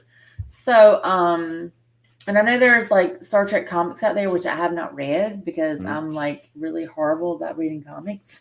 But I know there's some other fantastic stories out there. But like I said, I've read some books. I mean, I have a stack of books probably like this that friends of mine have given me, and I haven't read. So I mean, and that's what I love about it, because there's so many different. I look at this like there's other episodes in these books that I have not read yet. So it's like versions that I can take with it. So anybody that can say you can't see it in their mind, it's like I feel so bad for you, because it's so fantastic, because it's a way to keep the storyline going. It's the way to keep the stories going. It's the way of keeping the, when you see it on TV, keep it in your mind, because it's like there's certain characters that you have, you know who they look like Tasha Yar, or like I said, Worf, or Riker, Picard, Deanna Troi. I'm giving like the Next Generation folks, but still, I mean, Oh my God, it's just so fantastic. I'm one of those people that I can't visualize it in my mind when I read like a novel, but it's different if it's something that I've seen before. If I have a basic idea of like what this character looks like or something like that, then I can imagine. Then it's easier for me because when I hear an audiobook, I can picture an audiobook in my head like I'm watching a movie. It's just when I'm reading something that I don't like. If I go into a story that I know nothing about and trying to read as a novel, I won't be able to picture it in my head. I'll be able to comprehend it, and I can tell you the story, but I won't be able to picture it in my head. And that was the one thing about reading the Legends, Darth Revan. You were given a description of what he looked like, so you could. But honestly, I kind of took Adam Driver's, Ben Solo, or whomever. That's how I kind of took him and put him in that place. Right. Because the way they described him, I'm like, that's what he looks like. Yeah. It was kind of weird. But again, it's like, if they ever do a movie on this, I don't know who I would like fan cast for this. Well, it'd be interesting to see if they ever did a movie on something you've never seen before, like what your mental image of it is and what they actually show you of what it is. Like, oh wow, it's not anything about what I thought it was going to be like. I did that with some of the things like in the Thrawn books. I looked up some of the characters, some of the things creatures they were talking about, and I was like, that's nothing what I pictured it to be like. But in my head, I had an idea of what it was going to be like. Exactly, because I was just like, I have absolutely no idea. I have absolutely no idea because I have, he's like, you have to go in like a little bit more description than what they put in those books for me to come up with that, because especially with Star Wars, you have no idea, because some of these characters and some of these races are so... Okay, because they have like my faces are like eyes might be up here, the mouth might be up here. It's really intricate, very intricate. So yeah. Well, hey, we got any more Star Trek we want to talk about? I just want to throw that out there because that's good things out there. Talk about Star Trek that much, so I was like, really. Chris kind of beat me to the punch because it's like as soon as I saw it, he's like, Sarah, have you seen this? I was like, damn it, you beat me to it. I will say, little tease for next Monday. Me and Chris are going to be on a creator spotlight again with a individual who has written some Star Trek comics. So, yeah, we're promoting a newer book that he has done, like self-made. But he has written Star Trek comics before. So cool. That'll be a fun listen or watch. Yeah.